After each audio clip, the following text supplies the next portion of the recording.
There we go. That should be better. How are you guys doing? Welcome to the stream, ladies and gentlemen. Mostly gentlemen. I think it's like 95% dudes. But hello, Trevon. Hello, Fritos. You watch both of these videos? Damn, bro. You got me.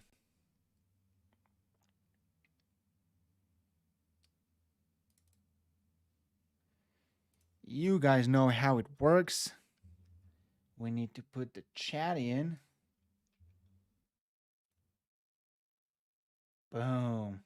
I got my taco ready. Hell yeah, bro. I think I'm going to be eating some tacos too, bro. That's awesome, man. There we go. How are you guys? Are you guys listening to me? Listening to me good? I'm not sure if I am. If this is properly working.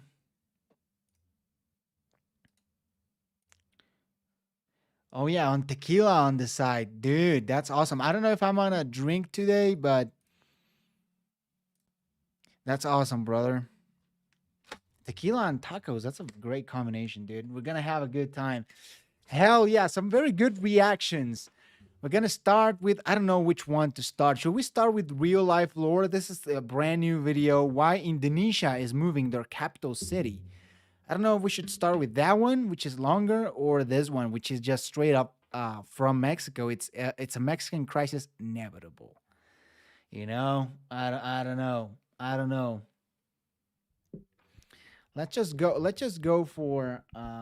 Let's go for a real life lore, right? I knew I'm an innovator. Hell yeah, brother. That's I definitely should try that. Tequila with tacos. I should go try it. This video is made possible by Micro Center. Get a free 128GB flash drive and 128GB micro SD card when you follow the link that's down in the description below. The location. Yeah, let's start with this one because it's a little longer, because I think I'm gonna have a lot of opinions with the Mexico one. But yeah. The location of a country's capital city is one of the most important choices for any nation's leaders to make. They contain important government facilities, offices, and headquarters, and usually contain the primary residence of the nation's leadership. The capital city is basically the brain of a country, and choosing the location of where you want to place your brain is, of course, a highly strategic choice. Most often, the best location for a capital city is somewhere that can be easily defended, and from where you can exert control and project unity over the rest I think of we the watched a video about why Mexico City was like the worst capital city. Where it wasn't like that, but it had like terrible geography. You know, that happens. Washington, D.C., London. So we have a lot of reasons on how to choose a capital city. You know, it can be centralized if you want a centralized government, or it can be decentralized. Countries moving their capitals is also fairly common. I think Brazil built a brand new capital, you know, Brasilia, far away. I don't know if it was Rio or Sao Paulo, which was the old capital. But yeah, countries move their capitals all the time. Capitals need to be seen as representative of the entire nation and be easily accessible to the largest number of people possible. Yep. And for all those reasons, capitals are most often built within the center of a country. But sometimes, the choice of an old location ends up, eventually, just not working out. For example, in 2005, Myanmar moved their capital city away from Old Yangon, the largest city in the country, and towards Naypyidaw. Indonesia is an island country, and usually island countries are best because of the geography. True. Ask Australia. 300 kilometers to the north. Australia, I think, also built a new capital, is more right? centrally located within the country than Yangon was. And it was also a transportation hub located right next to 3 chronically turbulent and rebellious states. And so it was felt that the presence of the capital and the military so nearby would help to improve the region's stability. And further, it was ruled that the old capital of Yangon was simply more vulnerable to climate disasters since it was located directly on the coast. As was showcased in 2008. Do you guys think that climate change would have something to do with Indonesia moving their capital? I think it will. I think it will eventually.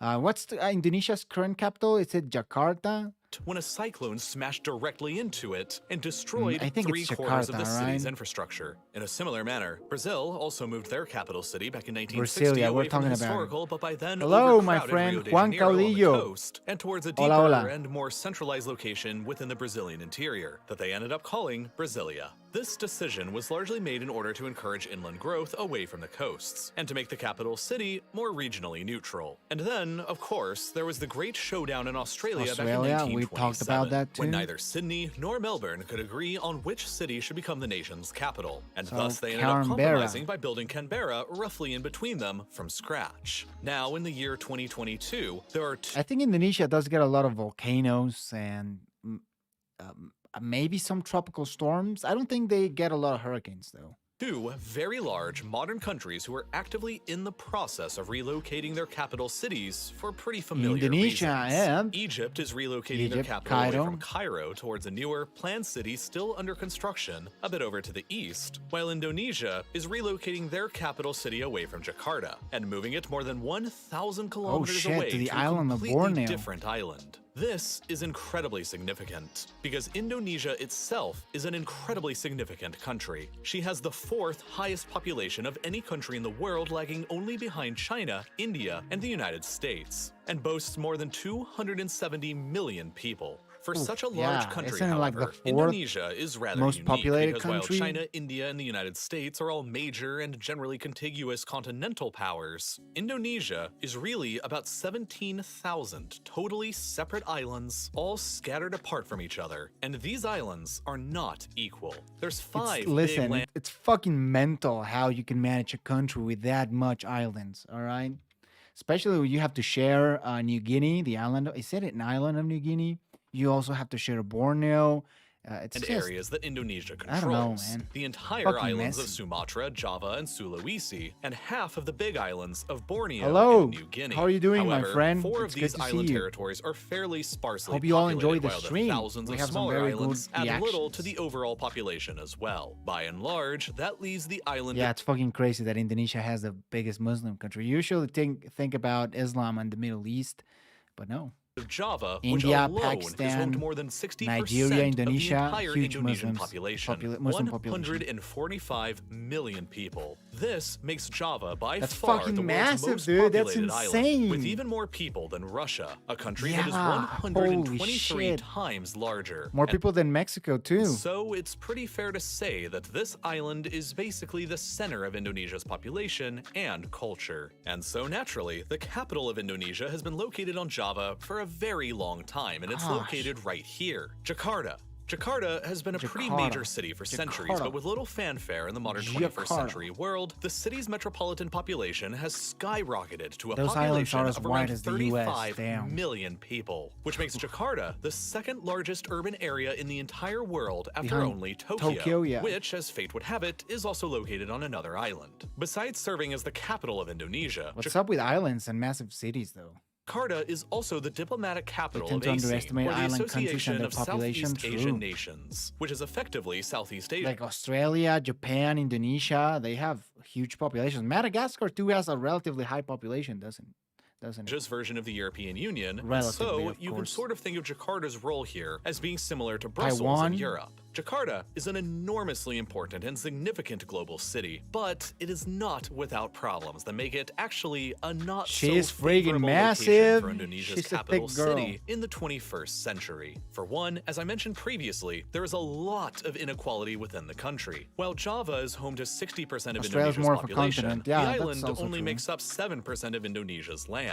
Ultimately, that means that the remaining 93% of the country's landmass, over on the 17,000 other islands, are pretty underrepresented both in terms of population and in economics. While the economy in both The Jakarta and England of Java has been Asia. growing Lol, tremendously yeah. over the past few decades, the other islands have been more or less economically left behind and have remained fairly stagnant. To illustrate this point, ever since 1971, Java has gained 75 million people, while Sumatra has only gained 38 million, Kalimantan, what the Indonesian side of Borneo is called, only 11 million, Sulawesi only about 10 million, while Western New Guinea only gained 4 million. Oh, and while these damn. other islands may look close by on a map, And I'm guessing there's also a lot of linguistic diversity within Indonesia, which it always makes things harder.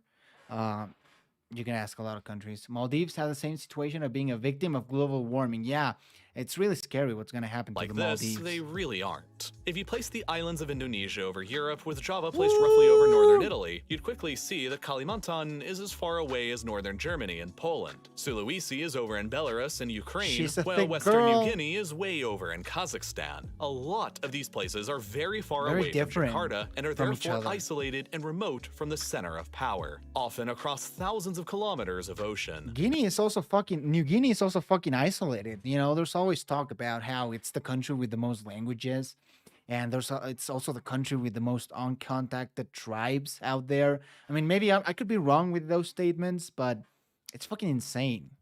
And of course, they share the island of New Guinea. Country with Based multiple languages exclusively on the always have a lot of centralization of problems. power factor, True. it would make the most sense from a geographic perspective to place Indonesia's capital within either Kalimantan and Borneo or on Sulawesi. But of course, centralization alone is not usually a good enough reason to go through all not of these good moving enough. pains. Oh, The why larger not? motivations are that Jakarta itself has a lot of issues. To start, the city Huh. has experienced a tremendous amount of urban growth in the past few decades. Back in 1945, at the beginning of the Oh, Second wow. World War, the city's population was only 600,000 people. 25 years Ask later, by Canada, 1970, nom the it's city's not population true. had increased by six-fold to more than Those 4 million. Quebecois. And then 50 years later from then, by 2020, it had more than doubled again, to more than 10.5 million within the boundaries of the city proper, largely owing to massive Oh, internal damn. migration from the rest of Indonesia. As a crap. result of all this growth, the city has been experiencing a substantial ecological breakdown, accompanied by intensely gridlocked traffic and congestion. Nearly 4.5 million cars and more than 13 million motorcycles are used on the city's streets, while public transportation only accounts for a third of the city's commuters. To exacerbate the pollutants from all these vehicles, there are 7 Yo, existing this is a huge problem. Mexico also has a lot of issues with vehicles and public transportation. Mexico City, sorry, not Mexico, the country. coal-fired power plants and 5 more planned plants, all within a 100-kilometer radius of the city. The emissions from those 5 planned plants alone will eventually be equal to adding 10 million additional cars to Jakarta's already crowded streets. God. Given this, air pollution and smog within the city is a serious issue, and it generally ranks alongside cities like New Delhi and Beijing. The air quality can get so bad here that just last year in 2021, 172 days were considered too unhealthy to be outside, Wow. which was more than half of the Wow. entire year. And then, of course, there's the traffic itself. That's a lot. As someone that lived in Mexico City a long time, I can tell you it gets really bad sometimes with the pollution, but it's not as Mexico big problem is that the city will collapse. All right, don't spoil the video, dude. Like we'll see it eventually. Oh, are you talking about the sinking? Yeah, it's fucking sinking. It's literally collapsing. Jakarta has often been On named itself, the world's yeah, worst that's true, city that's for true. traffic on multiple occasions by multiple publications. But here are some ways to put it all in The perspective. Mexico City, It's the been traffic estimated is before that the insane. The average pollution Jakarta is resident horrible. will spend 10 years of their lifetime there in traffic. The What largest the satellite city of fuck, Jakarta, where many downtown yo, office 10 workers live, years. is Bogor, 25 miles away from the Jakarta core. Under normal Jakarta traffic conditions, guessing that's it like a usually takes suburb. 2 hours to drive across those 25 miles. And when the conditions are considered bad, it can take more like 3 hours. It's God gotten damn. so bad that high-ranking government officials have to regularly be escorted by police convoys through the city just to arrive at their meetings on time. And to What make the matters fuck? even worse, Jakarta's population is I wouldn't mind giving California back to the Mexicans and making that Mexico's new capital.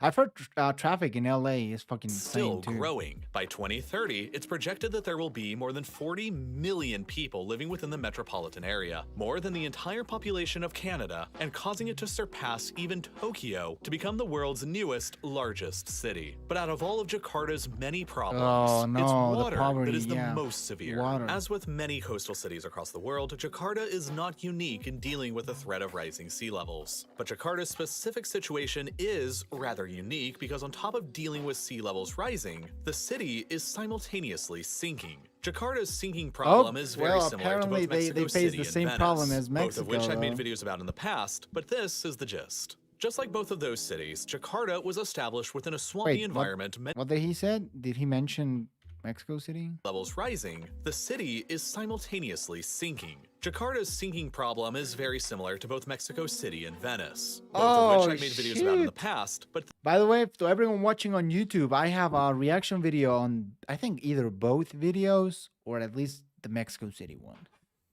Oh no, poverty. Oh yeah, water. Yeah, man, they just fucking suck.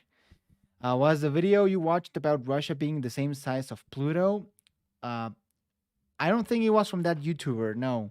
I remember in China, they had to sit in traffic for like a whole week. This is the Oh, gist. shit. Just like both of those cities, Jakarta That was fucking established sucks, within a dude. swampy For a whole environment many week? For centuries real? ago before the needs of modern cities were at all understood. 13 rivers flow through the city, which used to provide ample fresh water, but now they're all wildly polluted and currently unusable Yeah, for drinking just water. fucking filled Jakarta with does have a shit, series of man. water pipes, but they only reach about 60% of the population, and they're all highly concentrated in the more wealthy areas of South and Central Jakarta. Of As for course. the millions of other people who don't have any access, ground pumping is basically the only means of obtaining any fresh water for themselves. But of course, as this water beneath the surface is removed, the soil above will continue to compact and To rise, sink. yeah. And it doesn't help that nowadays there are dozens of massive and heavy concrete and steel skyscrapers across the city's That's a surface, lot of adding fucking even buildings, more weight too. and pressure, pushing down holy onto the crap. fragile soil below. As a result of all these contributing factors, the entirety of Jakarta is now sinking into the ground by about 1 centimeter a year. But there are some areas seeing as much as 25 centimeters of sinkage a year. When you take rising sea levels into consideration, it's easy Oh to my god, see is why this like a canal? Does this work exactly like Venice? Or it's just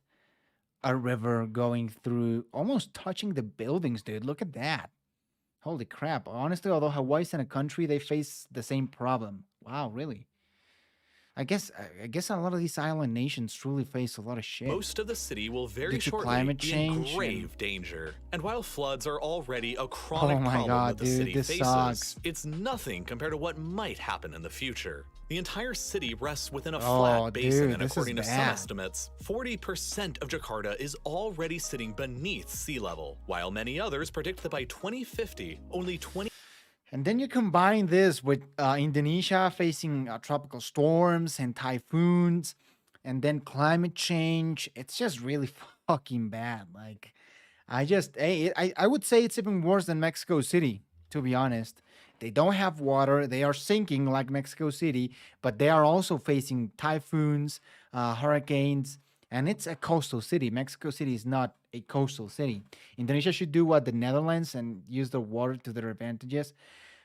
I would agree to that, but I don't think Indonesia has the resources to do 28 that. short years from now, Maybe, the I don't know. entire city proper of more than 10.6 million people will be buried beneath the sea like a modern-day Atlantis, assuming We'll that create a big nothing is housing actually done problems. about it. But of course, there Due to people is a losing their plan to do homes, something yeah. about it, and it's insane. In 2014, the Indonesian government revealed the plans for what they called Giant Seawall Jakarta, expected to be completed by Giant 2025. Seawall The Jakarta. plan will eventually construct a titanically sized seawall across the entirety of Jakarta Isn't this what Venice was also trying to do? Building literally a fucking seawall? Bay to protect the city from the ocean beyond. The wall is planned to be constructed in the form of a Garuda, a giant legendary bird from the Hindu and Buddhist faiths that is also the national symbol of Indonesia. Yeah. The whole structure is intended to be iconic and boost tourism, and it draws heavy inspiration from nearby Singapore's Sentosa Island project. After the massive bird guardian is constructed, Jakarta Bay itself What do is you guys intended to think? Do you guys think that they will be able to accomplish this? It sounds like a very ambitious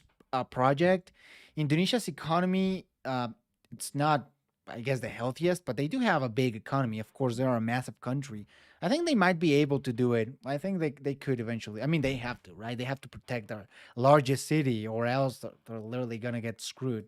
become a water reservoir Based. enclosed inside that will Yeah, I think eventually they will become a do it. vast new source for fresh, clean water in the city. Jakarta's 13 rivers that all flow into the bay today are all planned to be cleaned up and cleared of pollution in order to keep their currently polluted outflows from transforming the bay into a stagnant cesspool. Nice. Meanwhile, the giant seawall itself I think- is I- intended bro, to I become think a they can new do it. Yeah, center for of sure. Jakarta's Hell yeah. urban development, complete with housing, roads, and railways that connect back to the mainland that I'm rooting should for all you, be Indonesia. capable of hosting a new population of 2 million people. Indonesia's cool, The whole though. project is expected to love to carry a visit. steep price tag of about $40 $40 billion, and dude. it hasn't come without controversies. For Damn. one thing, it would require the eviction of many nearby residents and the seizing of private lands along the coast, something that many locals depend upon for their livelihoods. Further, there are fears that if the wall were to ever fail because of something like a terrorist attack or some unforeseen black swan event, that the subsequent flooding would be catastrophic and probably end up destroying the city anyway in the future when sea levels are Yeah, it'd be fucking Titanic. Like if that wall breaks, or like I said, a terrorist attack, or just a fucking massive typhoon, Indonesia would be. higher. This all means that the Jakarta wall would be will end up done. being a critical security weak Oh my point god, that dude, Indonesia look at the people going through their motorcycles as if nothing were happening. Don't motorcycles would get screwed by would doing have to this, by running defend through the at all water? costs. And then there are many environmental concerns about building the wall to just heap on top of everything else. So with all of these negative factors going against Jakarta, and the obvious need to alleviate the growing population pressure and weight on the sinking city, the Hope current they don't have a leader lot of of Indonesia, corruption. President Joko Widodo, made a bold Big announcement projects, in money tend to 2019 disappear. to True. move the capital city away from Jakarta for the first time. And while the specifics of the exact location and plan are still in the stages of being figured out, things are moving pretty quickly. Come on, For Mr. one, President. we know that the general area of the new capital will be nearly 1,000 kilometers away from the current-day Jakarta, over on the island of Borneo, which happens to be the third largest island in the world, and it means that Indonesia's capital will be on an island shared with two other countries in the north, Malaysia and Brunei. Borneo is largely covered by rainforest The and Great is Wall of sparsely Indonesia, populated, hell but yeah. it possesses several advantageous features for Indonesia's new capital city. First, the Indonesian government itself already owns a large part of the land over on their side of the border, making it easy to build a brand new planned capital city. Compared Yeah, you don't have to fucking evict the people who are already living there, dude.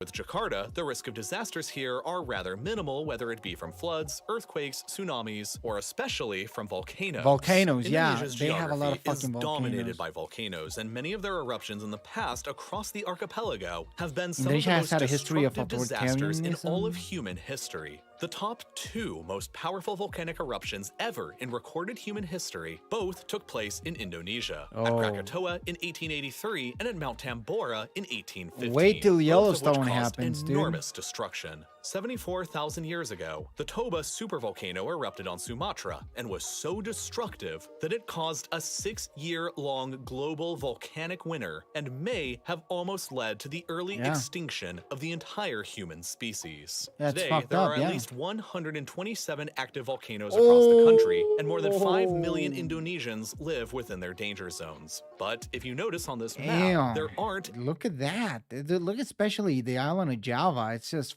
full of fucking. Look at this area right here. And I think Jakarta is actually like close to this, right? Indonesia is very conservative. I'm doomed if Yellowstone happens. I live in California. Oh, brother, I feel for you. I mean, I think we all would be doomed, but I think that side of the states would be fucked. any major active volcanoes on Borneo, which, from a risk perspective, makes it far Yeah, safer for the country's true. brain to be located Risk there than aversion, on either that's Java cool. or Sumatra. And finally, Borneo is geographically located nearly precisely in the center of the entire Indonesian archipelago, and there are several developing city areas nearby the proposed location that stand to grow immensely over time. In total, Yo, Indonesia hopes to create we're a almost new 10 capital guys. territory on Borneo 10 that will people cover nearly watching the stream. 700 square Amazing. miles, slightly larger than the city of London's area and more than twice the size can't of remove present-day volcanoes, Jakarta. yeah. It is also President Widodo's hope that eventually this new capital will be home to 1.4 million government employees and their families, potentially reaching upwards of a population of 7 million people all in all. With several futuristic designs already picked out for the more important government buildings like the Presidential Palace and more, all that's left is to fund course. the effort and begin You gotta build that presidential palace, yo.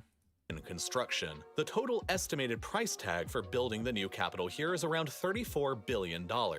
But with extensive delays in the project stemming from the 34 COVID-19 pandemic, billion. budget cuts and other mounting pressures, President Widodo certainly has his work cut out for him. Come on, President Widodo. They want to build a 40 billion wall. They want to build a 34 billion city. Dude, this fucking President Widodo has a lot of ambitions. I wonder what you guys, the Indonesians who will eventually, hopefully, watch this, think about him. over the I live in next DC, so several I'm gonna be years, safe as he in my oversees the bunker. remainder of his second term as Yo, president. I think DC does actually have a lot of bunkers nearby, right? There's a military base close to DC that I think has a bunker. I could be Since wrong. he hopes to begin moving at least some government offices over to Borneo in 2024, he only has 2 short years remaining to accomplish it while he's still in office. And as for Jakarta, even though the city is definitely facing some pretty serious hurdles over the coming decades, Widodo's hope is that encouraging millions of people to leave the city for the new capital over on Borneo will be enough to relieve at least some of the pressure and allow Jakarta precious time to recover and thrive. No, honestly, all once again. the skyscrapers look fucking amazing. Like I wouldn't imagine all the Jakarta. I didn't imagine that Jakarta would have so many buildings and skyscrapers. So a lot of people have asked me for years now how I make videos Man, on they should YouTube build a like river this one, dam. and how I got started. That would help. Honestly, for sure. it all began with just saving up enough money from my side job while I was in college to build my own beefy editing computer that could handle all of the animations and the footage that I wanted to create. Micro Center, yeah, that's a cool store. If you're in the States, I think it's a beautiful store. Micro Center. I was in Micro Center a few times, but it's obviously very hard to transport PC parts from one country to another, so I just wouldn't do it. Well, that was a great video. Guys, are you listening to me? Is the audio good? I feel it's not. Is that better? I think that's better, right? Maybe, I don't know. I hope so. All right.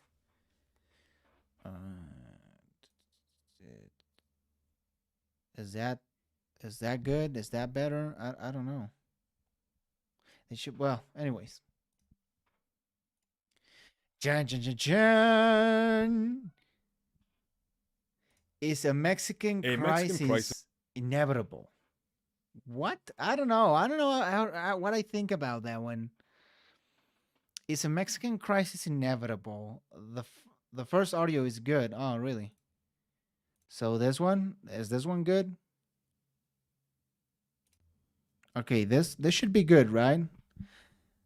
It's just a summary of Mexican history, dude. It doesn't matter. Let's watch this. I feel it's gonna be good. I don't think. Listen, I don't think a Mexican crisis is inevitable. But I could see what's going to happen. Inevitable. The United Mexican States are but one of only 2 countries to share a land border with the United States. Naturally, there are many benefits to be drawn from neighboring the besties. We're besties. And what has historically been an extremely dynamic economy even in times of isolation. However, unlike Canada, who neighbors the United States to the north, Mexico, as the U.S.'s southern neighbor, suffers from terrible instability, yeah, we get it. We're poverty, broke. slow development, and more. These conditions have often been chalked up to American exploitation and weakening. That audio is better. Oh, thank you. Of Texas and what became the American Southwest to the modern-day attempted hardening of the U.S. When you mean that audio, do you mean this one, like the one that I currently have? I don't know, guys. I want the best for you guys. All right. So you guys tell me. Border. But taking a look back at Mexico's history reveals a very different story. Mexico, or rather New Spain, was an extremely promising colony from its inception. Oh, New Spain. You know, let's. A prayer for the old school Spanish Empire. Dude, I miss that shit. This is off topic, but you all know Mexico had a black president. True, we had a black president. It was one of the first presidents, actually. Silver and exotic goods had ease of access to both the Atlantic and Pacific Oceans, and was developing at an impressive pace thanks to the trade and investment Spain's empire brought to the region. But Spain also took measures to restrict various aspects of Mexican life and policy so as to preserve stability within the massive... Yeah, no, it was super messed up. Like, for example, the Spanish colonies couldn't trade with each other. So the Viceroyalty of Peru couldn't trade with the Viceroyalty of New Spain, and so on and so forth. We also couldn't trade with other nations. So that was bad. And yeah, Spain, I guess, you know, a lot of people say it's good, but hey, I don't know. Territory, and to not be surpassed and dominated by its own colony. Yeah, we had presidents, dude. A black president. Despite these restrictions, remained prosperous as a part of the empire. However, Spain eventually entered into a period of decline upon being outcompeted by rival empires, and consequently, as Spain declined, so did by the United States of America. But worse, social unrest rose, criminal and militant forces threatened the citizenry, and ultimately a bloody internal multi-stage war broke out that consumed the country for over a decade, the Mexican War of Independence. Mexico became an yeah, we should also mention that Napoleon and the war that the Spanish-French War in it's the Iberian War, right? That really was damage That really damaged Spain. Stable independent empire succeeded by an unstable independent republic. In becoming Central an America, independent empire, yeah. it had removed itself from Spain's network of imperial possessions, significantly weakening its ability to act as a trade empire with direct connections to Europe and Asia. And in becoming a republic, it had lost hold over the Central American lands to the south, which the capital had no real ability to assert its control over. Despite being set back by these losses, Mexico was not necessarily starting strong. from scratch, and could have very well rebounded as a centralized trade hub through proper governance, but such would not be the case. Disputes over whether the new republic should be centralized or decentralized led to political coups, social unrest, militant rebellions from several states, most notably Texas, the Rio Grande, and the Yucatan, which... Bro, that whole thing with Texas, I think we talked about it before, but it could have been handled a lot better. As a consequence, triggered the Mexican-American War, costing Mexico several northern territories the Yeah, capital could not sad. over. Before ultimately a bloody internal multi-stage war broke out that consumed the country for what was officially just over 3 years, but in reality spanned 3 decades worth of conflict, the Mexican Civil War, which we might consider beginning with the ousting and execution of President Guerrero, followed by the multiple countrywide rebellions. Let's see, the timeline of major wars in Mexico. We have the Wars of Independence, the Spanish attempts to reconquista, conservative coup, Texan Revolution, the Franco-Mexican War. That's you, bro.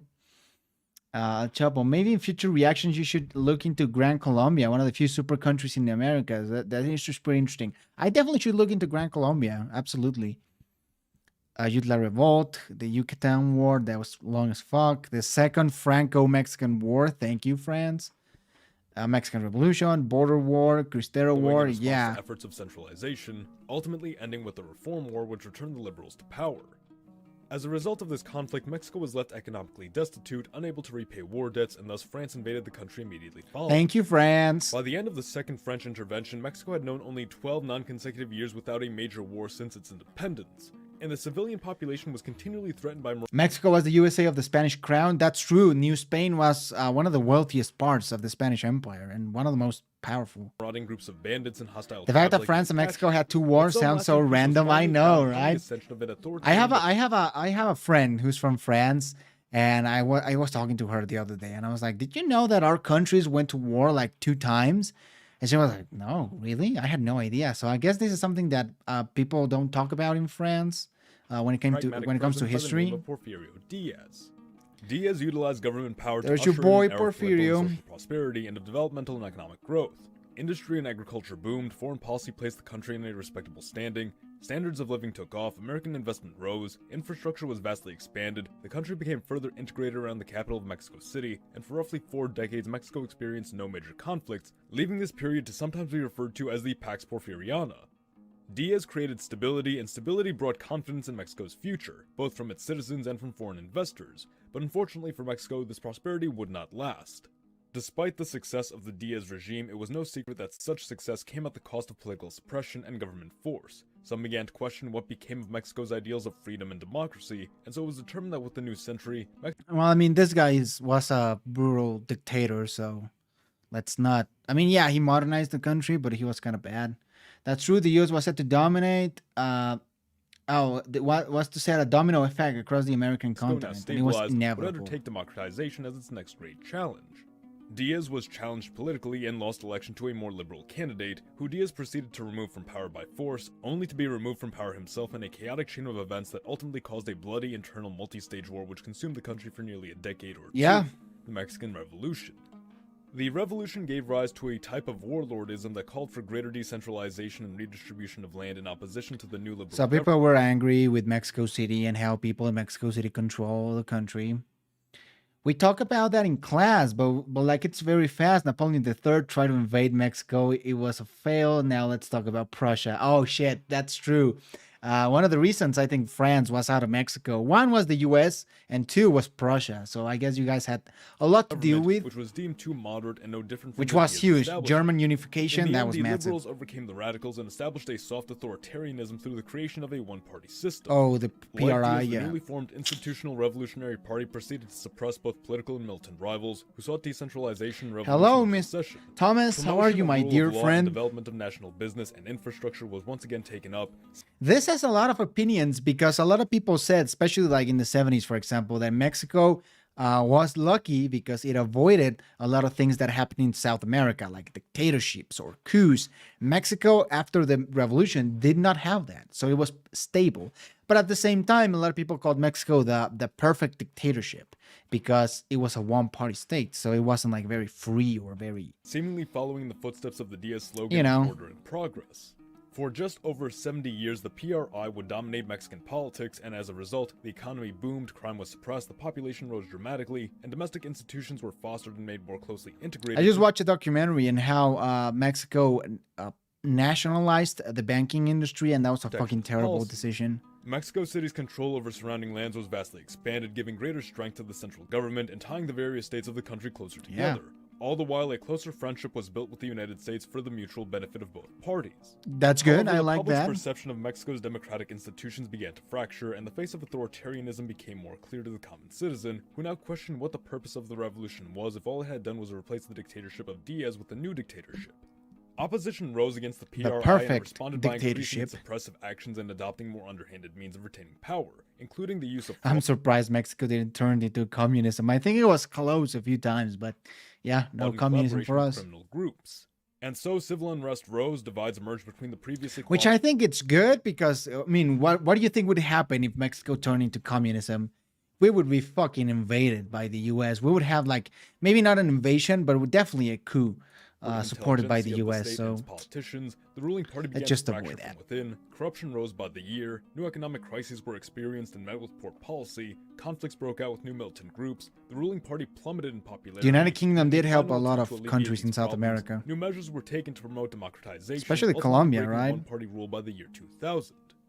Since then, Mexico has faced a decline in national industry, rising instability, massive emigration to the United States by legal and illegal means, and the explosion of widespread criminal activity across the country, most notably but not exclusively in the form of the cartels, who have locked Mexico in a state of perpetual war that has terrorized citizens and consumed the country for roughly 2 decades. That's fucked up. Yeah, I hate that. The pattern of Mexican history is very clear. Decline, instability, brutal war, authoritarianism. Mexico would be like Cuba, low. It very well could. Yeah, but imagine a Cuba of 130 million people. It'd be fucking the country is in insane. the late stages of instability, with a transition to brutal war not far on the horizon, if not already begun. The consequence. What's the current Mexican government like in its politics? Very left-wing populist. You can maybe compare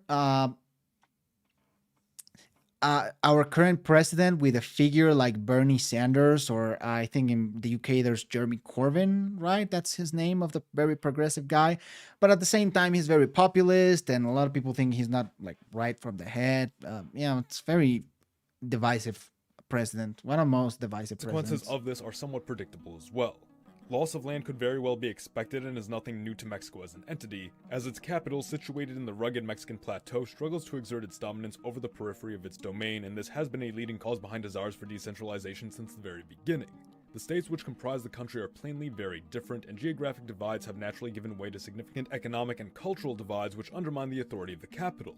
As a result of this inability to effectively govern its widely differing and divergent lands, chaos and conflict have become a staple of Mexican history. I don't know if Only this under is... the forceful authoritarian rule of Spain, Diaz, and the Institutional Revolutionary Party have peace, progress, and stability been achieved. Well, yeah, This brings us to our next correct, point. but- Mexico very plainly needs extremely firm unidirectional leadership to keep itself united and powerful, whether that be in the form of an imperial monarch, I don't think this is true. I mean, there's not, here in Mexico, there's not a huge...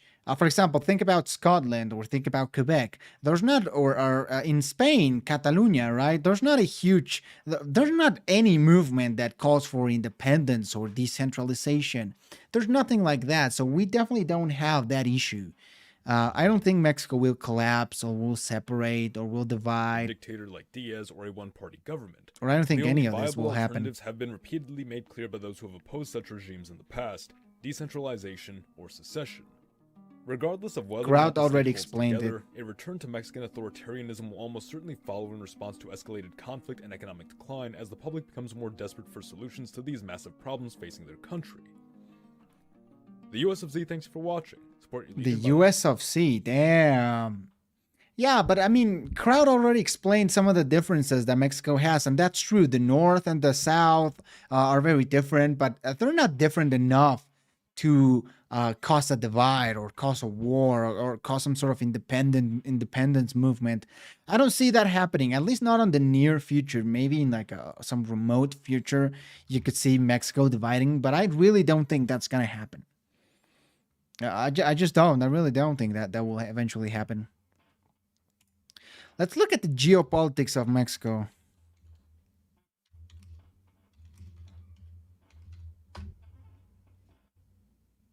The Caspian Report.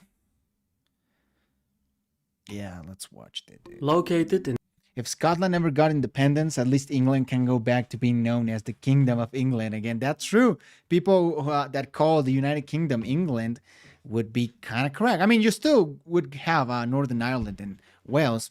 Let me just go to the bathroom, guys, and we'll start the geopolitics of Mexico. I think it's going to be cool.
Well, howdy, howdy, howdy. It was a lie. I didn't go for a bathroom break. It was a food break. Oh shit, we have a lot of technically England between Mexico and Brazil, who would have a bigger chance of being a regional power other than the USA and the Americas? I think Brazil would definitely be the most likely candidate to become a global, not a global power, but a regional power. I think they already kind of are. But Mexico's economy is not in a good state. There's not a lot of growth projected, I think, as far as I know. And it's just complicated, man. I think Brazil, for sure. They have a very strong military, Brazil, too.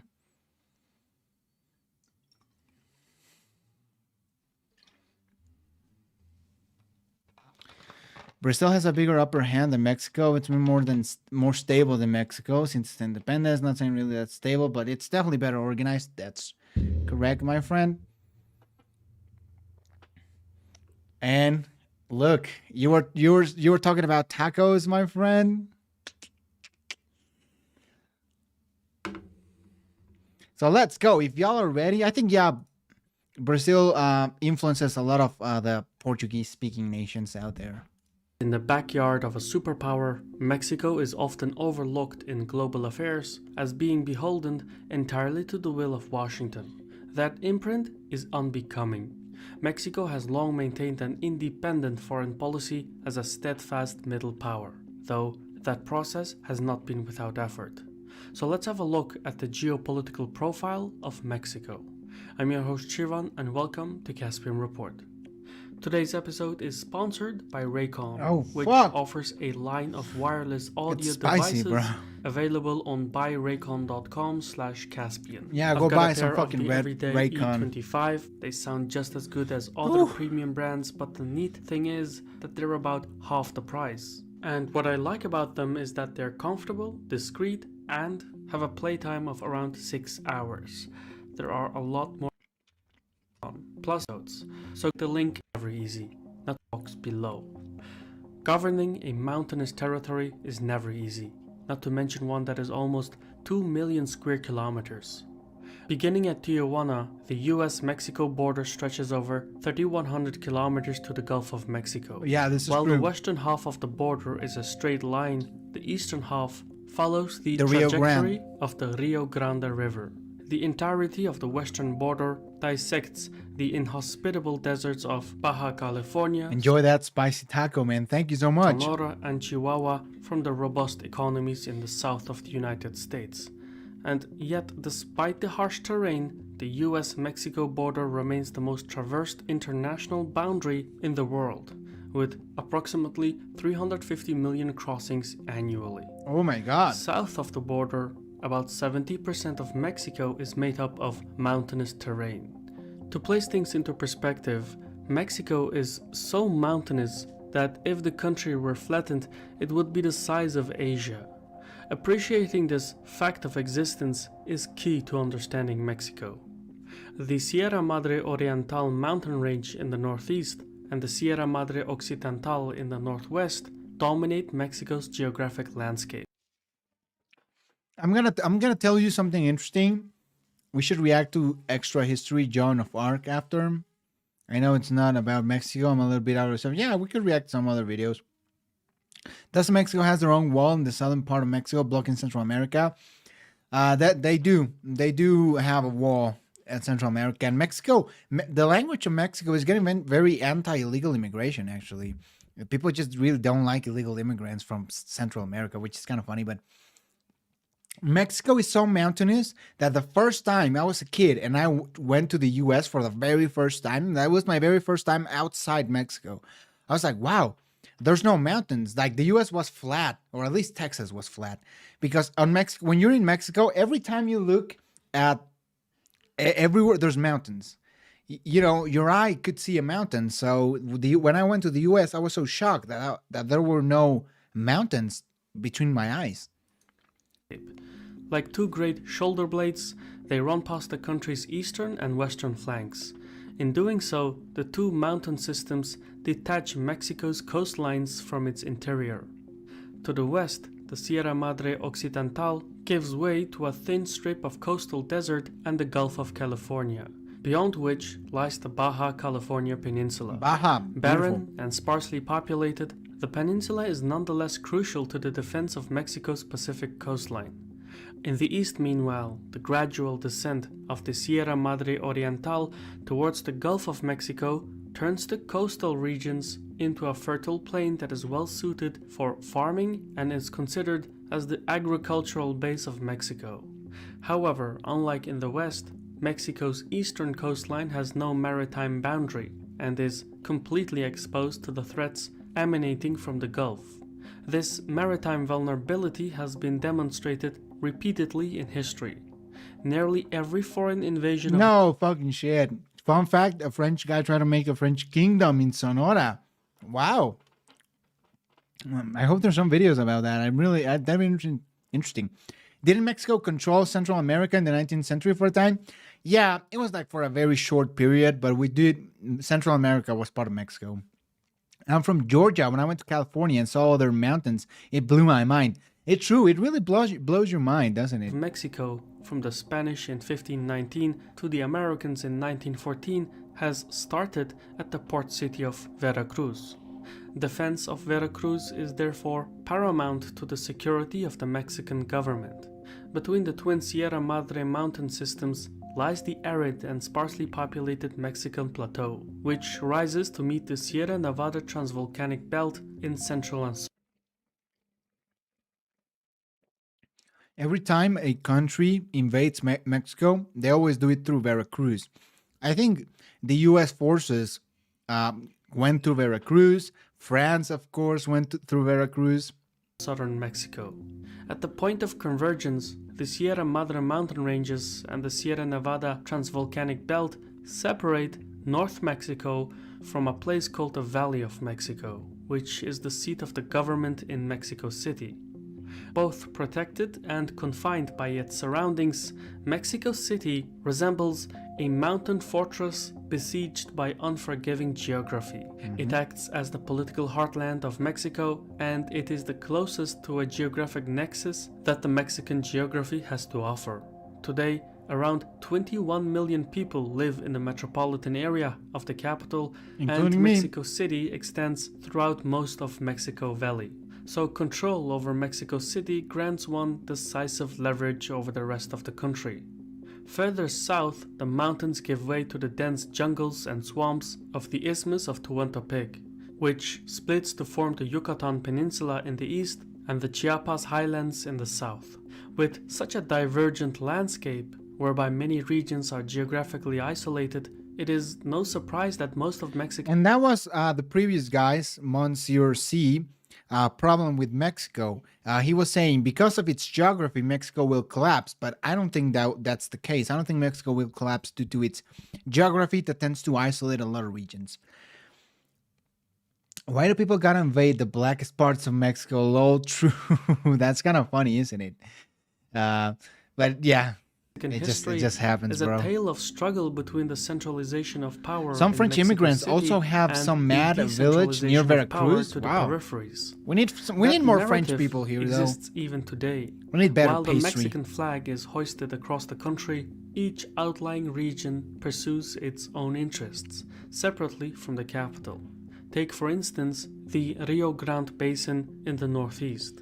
Its bloated middle class has close connections to the US banking, manufacturing, Yeah. and energy industries. It's very close to and the therefore US. enjoys a GDP per capita almost twice that of the rest of Mexico. Most of the states that have a high human development index are the ones close to the U.S.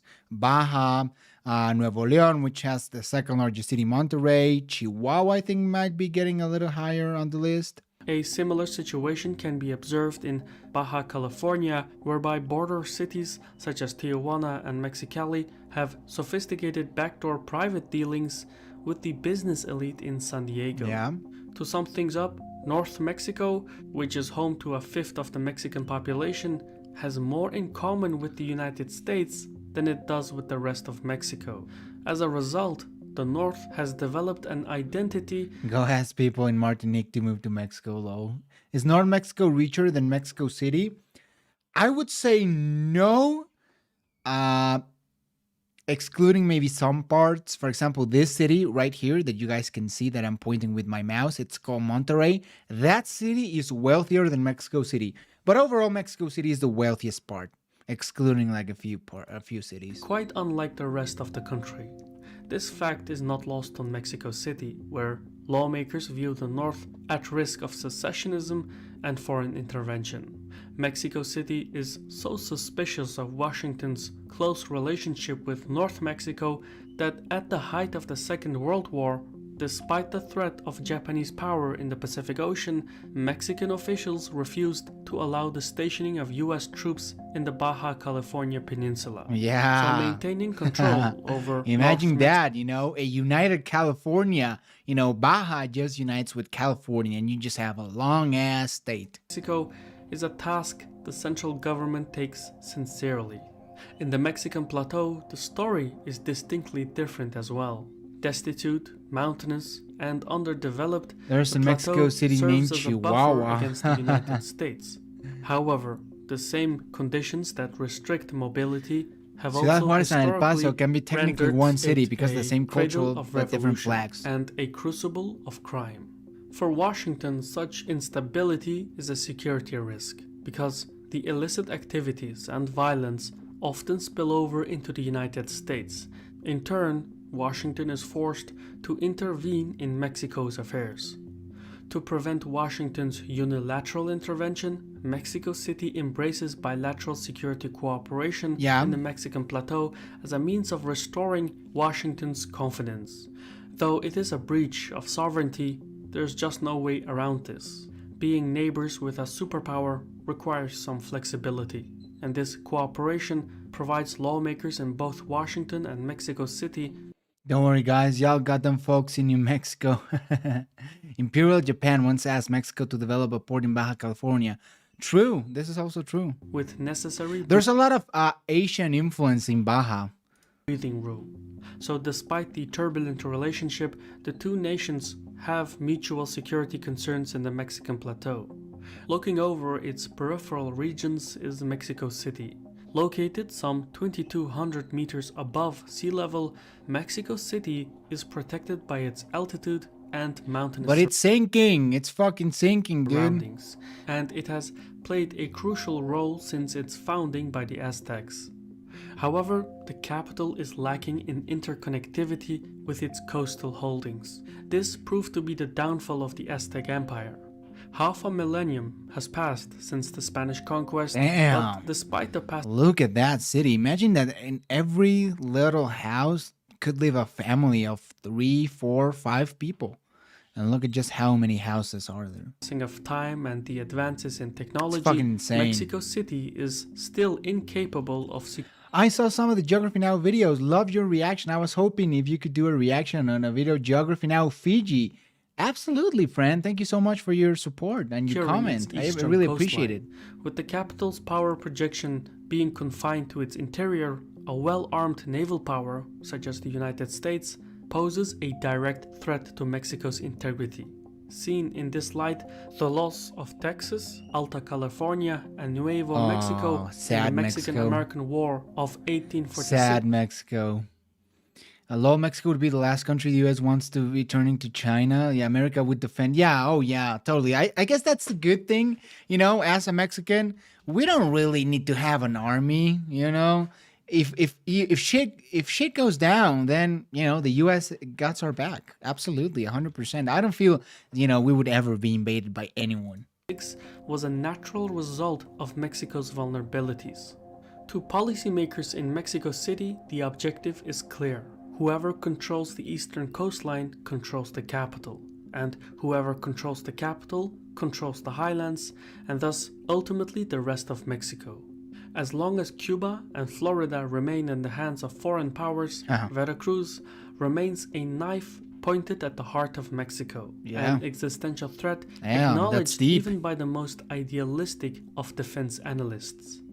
To the south, the Tehuantepec Isthmus serves as Mexico's untamable and ungovernable. Yeah, if I'm not mistaken, they wanted to build a Panama Canal on this part, which is called the isthmus. The isthmus? I don't know how to pronounce it. The isthmus. Because it's very short and the U.S. is very close, so the U.S. could just go, pass ships through here, get to the Mexico Canal and get to California. Frontier. Much of the terrain consists of limestone and has limited access to fresh water. As such, the Chiapas highlands in the south and the Yucatan They always pour salt on the wound and mention the Mexican-American War. Yeah, it's just, it's so bad when you look at it. I do feel kind of bad about it, but hey. In the way of agriculture. Both regions are thus costly possessions for any government. Nonetheless, they have strategic value. In the Chiapas highlands, the delineated borders have remained stable because none of the regional states has the capacity to shape the nature of the land. What the fuck is Guatemala gonna do, Peninsula protrudes into Let's the invade Caribbean it, you know? and Let's invade forms a Guatemala. strategic continuum with Cuba and Florida. So the peninsula is fundamental to the defense of Mexico's eastern. Let's make Guatemala the 33rd state Mexico, huh? That'd be cool. Flank.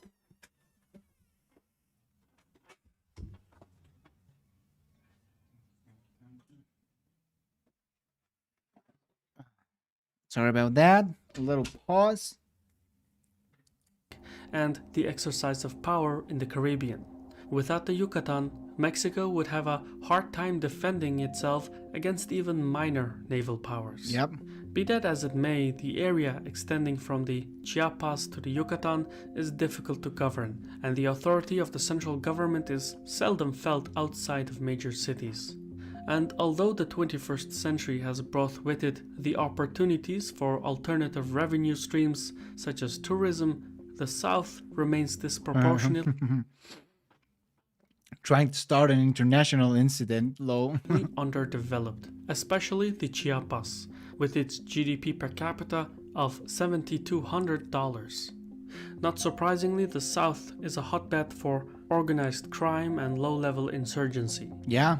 Now, Mexico's complicated geography could have been overcome by rail and road networks. However, despite ruling Mexico for over 300 years, the Spanish authorities largely neglected the infrastructure necessary for Mexico to function independently.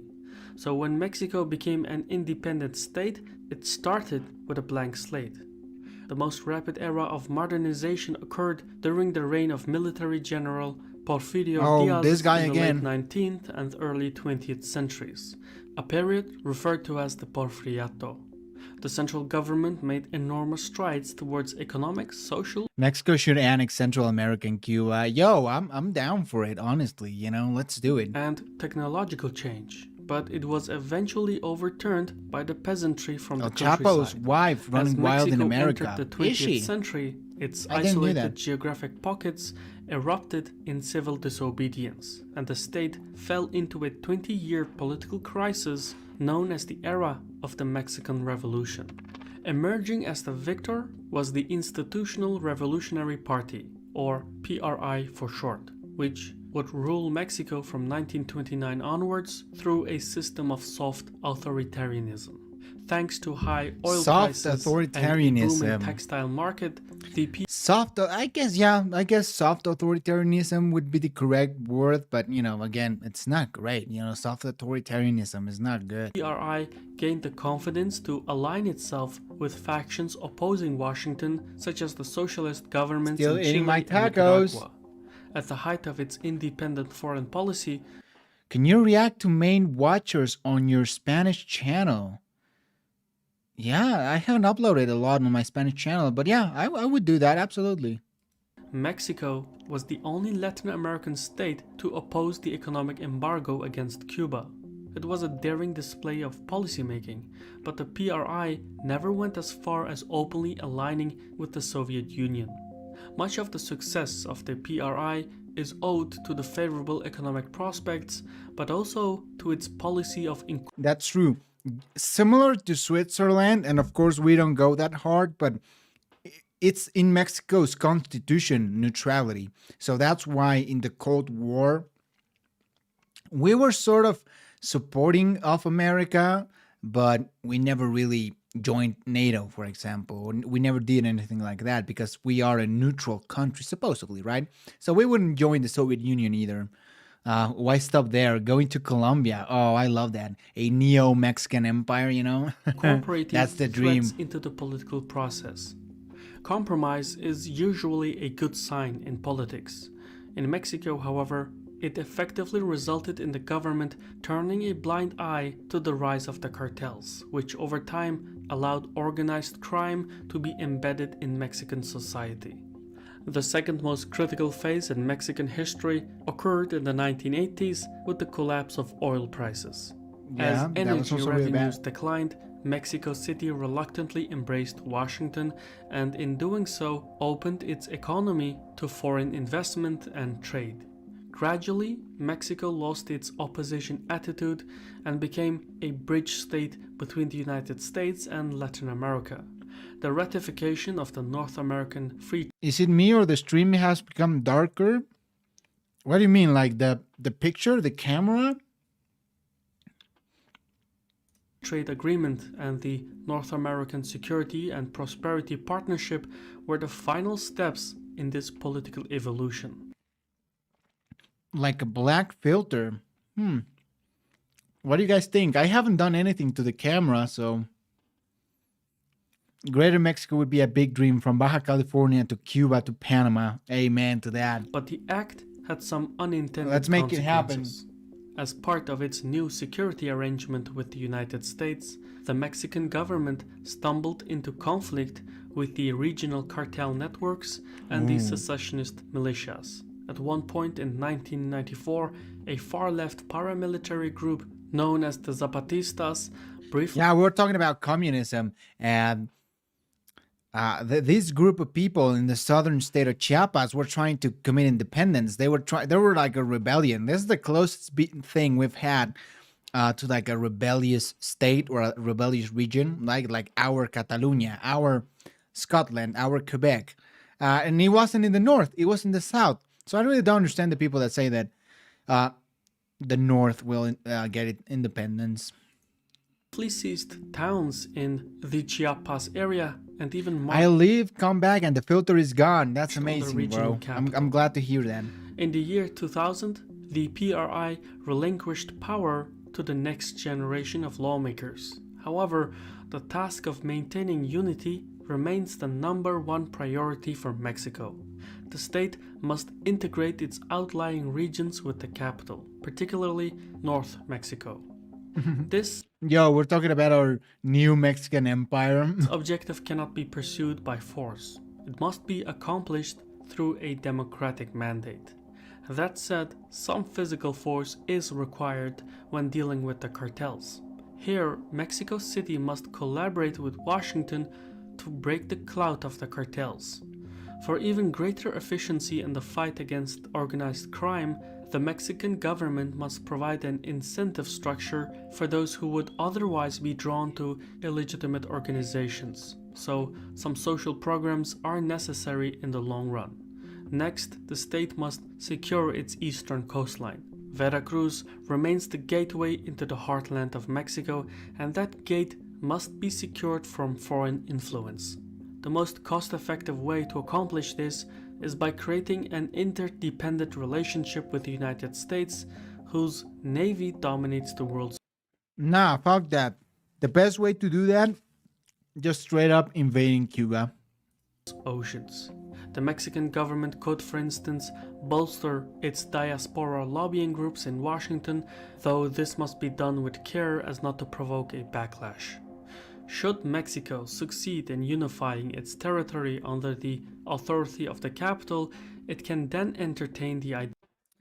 Yeah, I would also agree. I love the idea of like a sort of European Union, including Latin America. So all the Spanish speaking, and we could include Brazil too. Like what the hell? And we just sort of create a Latin American Union in South and Central America. I think that'd be a cool idea, and I think it could turn out good, but I don't think it will ever happen. Idea of foreign objectives. From Yucatan, So I think the Mexico best option for Mexico is just straight up to get closer to the U.S. could project influence across the Caribbean. Having a firm understanding with Cuba would strengthen the security of That would be Mexico's cool. eastern coastline. Otherwise, Mexican Alright, policymakers good to would see have you, to my make man. do with non-interventionism and assumed Iberian that other American nations Union, would hell respect yeah. that principle. Yet perhaps Mexico's greatest strength is its potential to turn into a bridge between the United States and Latin America. Mexico would need far greater soft Hell power yeah, bro. across Latin America to accomplish this, but it is an objective worth pursuing. It would make Mexico indispensable to the United States. Yeah. And that, after all, is power. For the appreciation of a superpower is the greatest deterrence there is. Iberian American Union. I've been your host Shirvan from Caspian Report. Caspian Report. That was really cool. I really enjoyed that video. Ah, sorry. Oh, that meal was fucking good. Okay, so we have a few videos that we're gonna watch.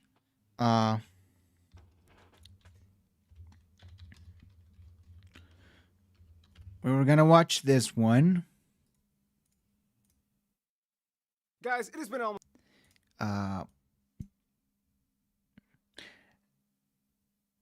North American Union would be better with Canada and the USA. That's true. But you see, the thing is, I don't think that would happen. At least not, I don't think it's realistic. Do you think that Canada and the US, first world, very powerful nations, would want to unite with Mexico, that, you know, a country that's not of, I think that'd be great. I fucking love that, but I don't think it would happen. I think it's a little bit more realistic to think about a Latin American Union. But I do agree. I do agree that that could happen. It's a very convoluted of who should own North America, the US or Mexico. Well, I think the US owns North America anyways, so we were gonna watch some French history, weren't we?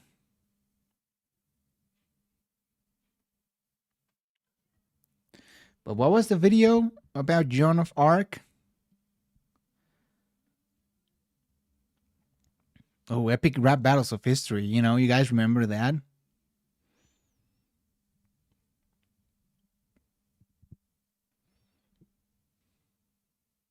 We should do some reactions to some of these epic rap battles of history. They were super fun. I don't know, guys. I don't know what other videos. Extra history. Got it.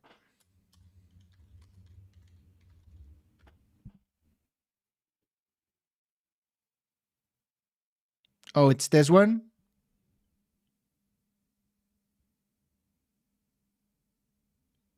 Oh, so it's like a full series, huh? Well, let's do it.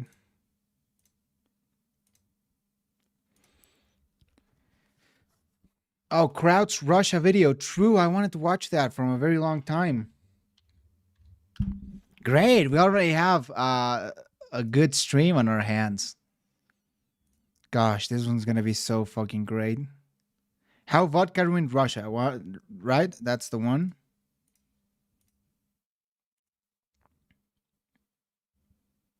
Okay, so let's watch these videos, and I think they're gonna be fucking cool. Yeah, it's like a series. Cool. So we know most differences between American English and British English. What's the difference between Spanish from Spain and Spanish in Mexico? It's just basically a pronunciation from the words. I think Spanish from Spain tends to put a lot of force on the S's, for example. I think Mexican Spanish is a little bit more neutral. Mexican Spanish is also has some words influence from the native languages that we had here. Spanish from Spain is... I don't know how to explain it, to be honest. Oh, Russian authoritarianism.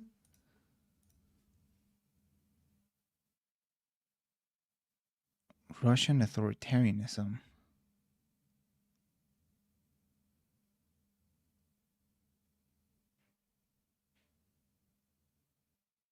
Yo, the Kraut deleted.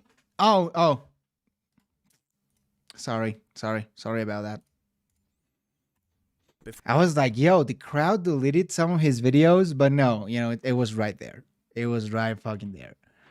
Mexico and the USA share more history together than compared to Mexico and the other Latin countries, besides the fact that they used to own by Spain. I think that's true, but my point, I think, remains. I don't think the US or Americans would want a union with Mexico, so it'd be a cool idea, but I don't think it would happen. Anyway, so geography now, Fiji. Let's learn about some island nations, huh? Gosh, I would love to visit Fiji. I love Fiji water too. I mean, I hate to say that about Fiji. The only thing I know about Fiji is the Fiji water, but it's cool. Almost 2 years since we last filmed the country in Oceania. Do you have any idea how long that playlist has been alone and frightened without any friends to console One them? Australia Finally, video. Today, we break history in Australia. Say hi to your new friend, Fiji. Oh, can't you, like, give me maybe New Zealand or something? Like, I'm doing the videos alphabetically. You just friggin' figure out a way to get along until Kiribati comes up. That was a good Australian accent, though. Better than the fucking guy that does the animal thing. It's time to learn geography now! Hey everybody, I'm your host Barbie. We are doing our first ever Melanesian island country. You have no idea how excited I am for this because the whole Pacific is bountifully laden with some of the most colorfully enigmatic peoples on the planet. Let's just jump in. Chances are you may have already heard of the country of Fiji, whether it be the water bottles, which really do come from Fiji, or the rugby sevens team that just won the gold at the Rio Olympics. However, where is this precious little ocean? I mean, I'm guessing this video well, Fiji is kind of like the has it's over 5 years old, 6 years old. 30 islands, less than half of which are inhabited, and over 500 small rocks and islets located in the South Pacific Ocean in the geographic subregion known as Melanesia. For those who didn't know, this is Melanesia, this is Polynesia, and this is the region of Micronesia, not to be confused with the sovereign country of Micronesia, even though it lies in the Micronesia region. The nearest neighbors are Vanuatu it's complicated, to the bro. west, It's Tonga super to the east, and the complicated. barely visible nation of Tuvalu to the north. Tonga, gosh, poor Tonga. The people in Fiji had some tsunamis because of the volcano. That happened super recently, and we talked about Australia and Alaska, but I guess the people in Fiji had much stronger waves after Due to the that. fact that you can literally traverse the entire width of some parts of the country within less than a minute by foot. I remember when I was in 3rd grade, we had to see which one was Hawaii sand or Fiji sand. Wow.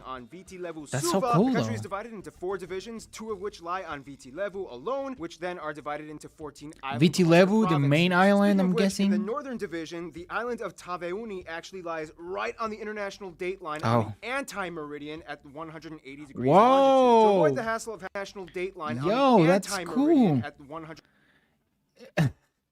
After this line is today, and here it's yesterday. Yo, that'd be sick.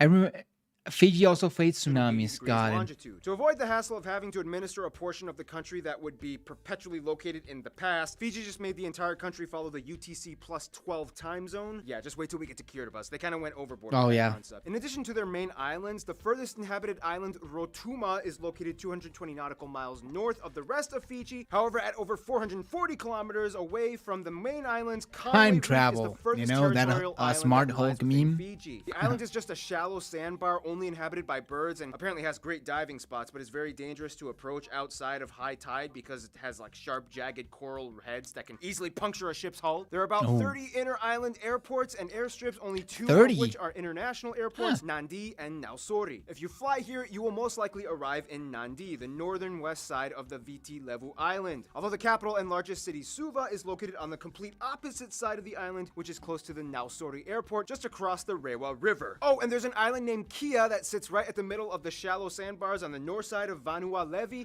that looks like an open Yo, I really have to wonder what the living in Fiji would be like. It must be so beautiful to have some of the world's most amazing beaches at your disposal. I mean, that'd be fucking sick. Speaking of kangaroos, there are none on this island, but there are other animals. A transition. There's no kangaroos? Well, one of the reasons why Fiji is guess so makes sense. world-renowned is because of how the islands look.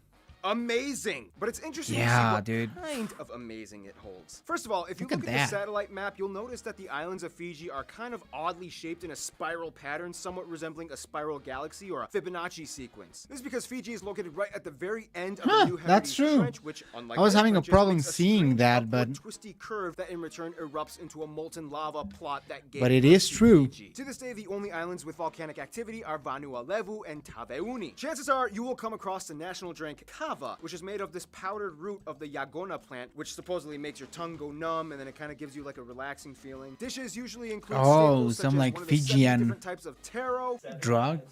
Did you say That's that? what I got from my research. Yep. Kumala, or sweet potato, breadfruit, taro leaves, and bele, one of the most nutritious vegetables in Oceania. However, if you have time, see if you can treat yourself to the traditional Lovo-style meal cooked underground with marinated meats wrapped in taro leaves. The country is teeming with wildlife, many species of which are endemic, like the 4 different types of bats, several birds, and fish. The country doesn't have an official... Yeah, of course. I think with a lot of nations like Fiji, we tend to just focus on the beach and like, oh, look at the cool ocean and all that. But of course, Fiji must have some beautiful animals.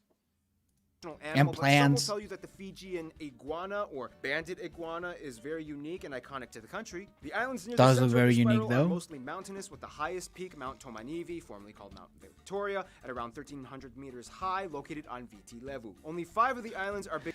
Maybe it's just me living in a tiny island, isolated from others, including potential help, would make me nervous. It would make me very nervous. Especially, like, things must be expensive because, transporting so much cargo to a small island must be incredibly expensive. Did you know there's a lot of Indians in Fiji? I didn't knew that. Rivers, Viti Levu, Vanua, Taveuni, Ovalau, and Gao. The longest ones being That's the it. I Rawa guess and we'll the talk about it in Sikatoka the rivers, both demographic located on Viti section. Levu. Otherwise, all other small islands rely on either small reservoirs or rainwater to assist in freshwater needs. The Mamanuca Island chain is literally nicknamed the Honeymoon Islands, with its picturesque beaches and palm trees. Oh, a Also, season the of site where the Survivor movie was Castaway located filmed. on that, Vanua yeah. Levu is kind of like the agriculture island covered in sugarcane and coconut plantations. Flower-laden and highly jungle-concentrated Taveuni is a great getaway from the rest of the islands with black sand beaches. If you really want adventure, though, see if you can make it all the way to the rarely visited Eastern Division islands like Lau and Moala, otherwise known as Fiji's last frontier. Or, you can Last kind of fly to frontier. Rotuma and feel like you're in Polynesia, which it kind of technically is in Polynesia. Okay, transition. Demographics, come on. Okay, so Show we can me talk some all about people. the beaches and the jungles, but in the end, the people of Fiji are what really make it stick out. First of all, the country has over 900,000 people and is the most racially diverse country in Melanesia. The country is made Okay. up of about 57% native Fijian peoples known as the Itauke. About a third of the population is Indian from India, Wow. known as Indo-Fijians. 2% are Rotumen, and the rest are mostly Europeans, other Pacific Islanders, and China. 33% Indian. That's a lot. Is it migration, empire? Why? Coca-Cola or Pepsi? Oh, come on, bro. There's only one correct answer. I'm a Coke. Both are garbage. I mean, they are garbage. They are poison, okay? But it's like a good tasting poison. Chinese. You Also, know? they use the Fijian dollar, they drive on the left side of the road, and they use the Type I. British ballot. Empire, The interesting yeah. thing is that unlike most Pacific Oh, please don't tell me that the British did something fucked up, like putting a lot of Indians in Fiji to work. I mean, I guess it'd be the same as in like Suriname or those places, right? In South America, Suriname, Guyana, they have a lot of people from India or Asia in general. Islands, Fiji is made up of a noticeably large community of Indians from India. British they are the Empire, descendants huh? of the first indentured servants that were brought over by the Oh. British in the late 19th century. The Indian Fijians, or Findians as they like to be called sometimes, have a Findians. very distinguished culture that sets them apart from their cousins on the mainland. Findians. India. They speak Fiji Hindi, which is like a weird islander English, Tamil, Punjabi, Urdu mixture creation that slowly evolved in the past century and is now sometimes indecipherable to the Indians in India. To this day, English, Fijian, and Hindi are the official languages of the country. Largest group, though, the Fijian natives are some of the most intriguing peoples on the planet. Fijian culture in rural areas Yeah, is it must still be so dominated interesting by to go. village-led elders and chiefs that look over their communities. Visitors are implored to be respectful and dress modestly when in the presence of elders. And do not Oh, touch shit. anyone on the head, especially a chief. That's how this guy got killed and eaten. Which, okay, I'm gonna address the elephant in the room. Yes, Fiji. Whoa, okay. There's so much going on there. So it's disrespectful to touch someone on the head. Elders are to be very much respected. And a guy got eaten, apparently, for doing that. And guys, you shouldn't really do that. In France, there is a cliche that in Mexico, Coca-Cola is cheaper than water. Really? I wonder why do people believe that? No, water is not cheap. Sorry, Coke is not cheaper than water. Britain did invade a lot of places in Africa. They did that with South Africa. They forced the Indians to work there. True. I think we watched some of that in South Africa episode.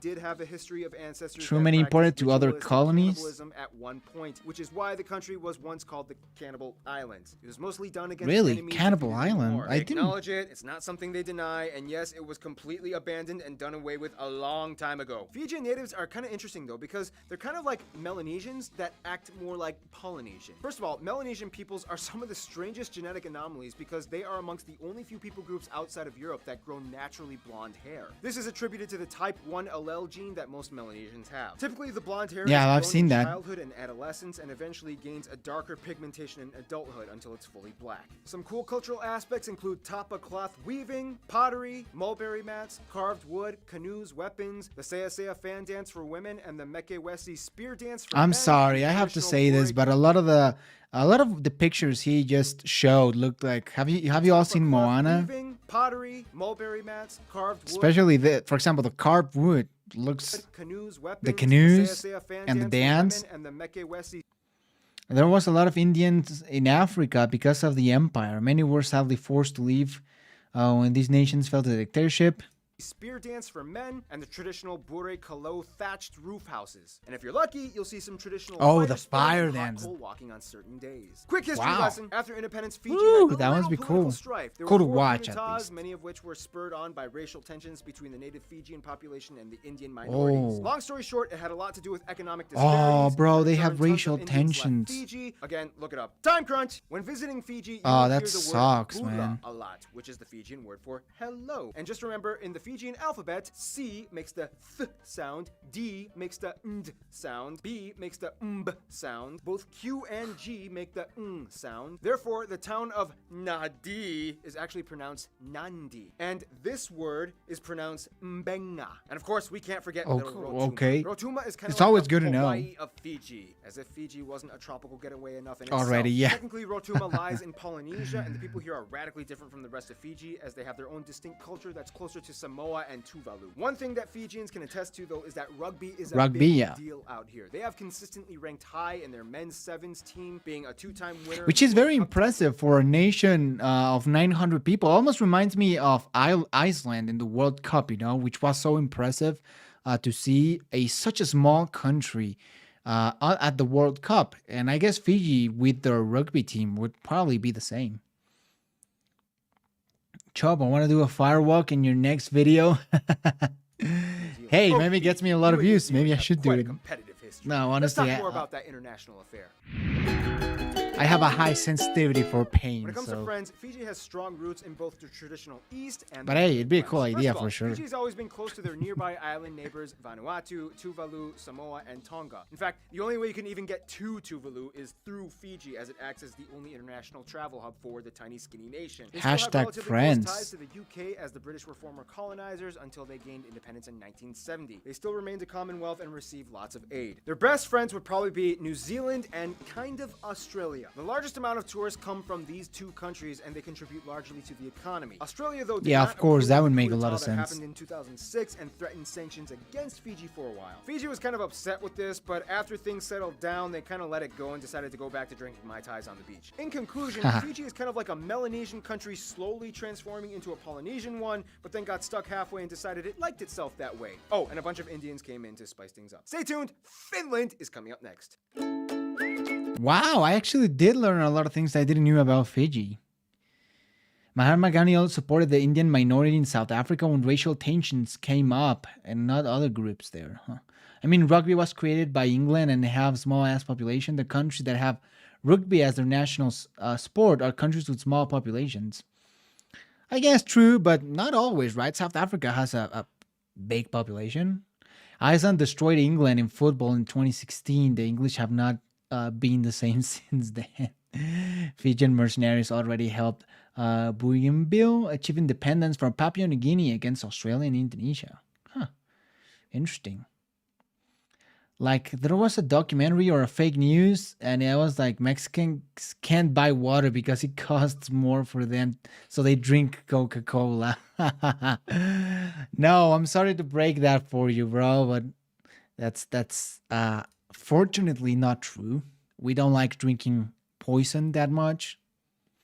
I mean, we do drink here in Mexico Coca-Cola. We drink a lot of that. Okay, so it's a very popular, but it's not popular than water. You know, water is good. Everyone should drink that.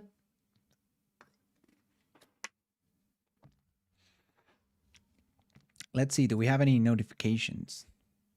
Huh, we have one. All right, let's watch Joan of Arc. Extra July history. 1st, 1392. King Charles VI is riding at the head of his army, and the leper has been following them for a half hour. Turn back, noble king! Oh, the you all leper ready for shouts. some French You are history? betrayed! Those words again So and Charles again. VI. As the minutes pass, Charles begins to sweat. Is he in danger? This whole expedition is to punish a man who'd tried to assassinate his best friend. He eyes his courtiers. He feels them watching him, but when he looks, they look away. It is so hot. A page, drowsy from the long ride, drops a lance. It clangs when it hits the ground. Traitors! Charles shouts, drawing his blade. He rushes forward, hacking at his retinue. Stunned and unwilling to draw swords on their most Christian king, all the courtiers can do is wrestle him out of the saddle. But by the time they pin him to the ground, 5 men are dead. Charles stops struggling. His eyes roll back in coma. The courtiers exchange looks. Yeah, what happened? You pretty The much. king is in the grip of madness. And soon, France will follow him. So he went insane, pretty much. Before the miracles began, before the siege of Orleans, before the saints appeared to a peasant girl, France was a country cursed by God. And that began with Jeanne King d'Arc. Charles the Beloved, or as he became known, Charles the Mad. I recommend Because the that movie The first Water psychotic Boy episode with Adam would not Sandler. be the last for the French king. Interesting.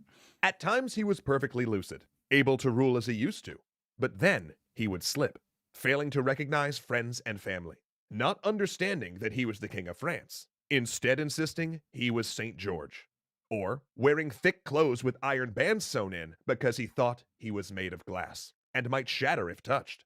And on occasion, he would run wild through the halls of his residence. Court officials had to brick up entrances to keep him inside. With Charles incapacitated and often confined, So yeah, what happens there? What happens when a king goes insane and he can't rule? Something has to happen, right? rule fell to a council You of kill him, regents maybe? I don't overseen know. by Queen Isabeau. And this wasn't actually the worst time Yeah, for this guy was France. crazy. I don't There think had been a England could truce ever in the win 100 against Years' War, France. and the country was at peace. People were thinking about taxes, not armies. We English Because just like to here's the focus thing, on the glorious while Charles victories. was unable to rule consistently, he wasn't dead.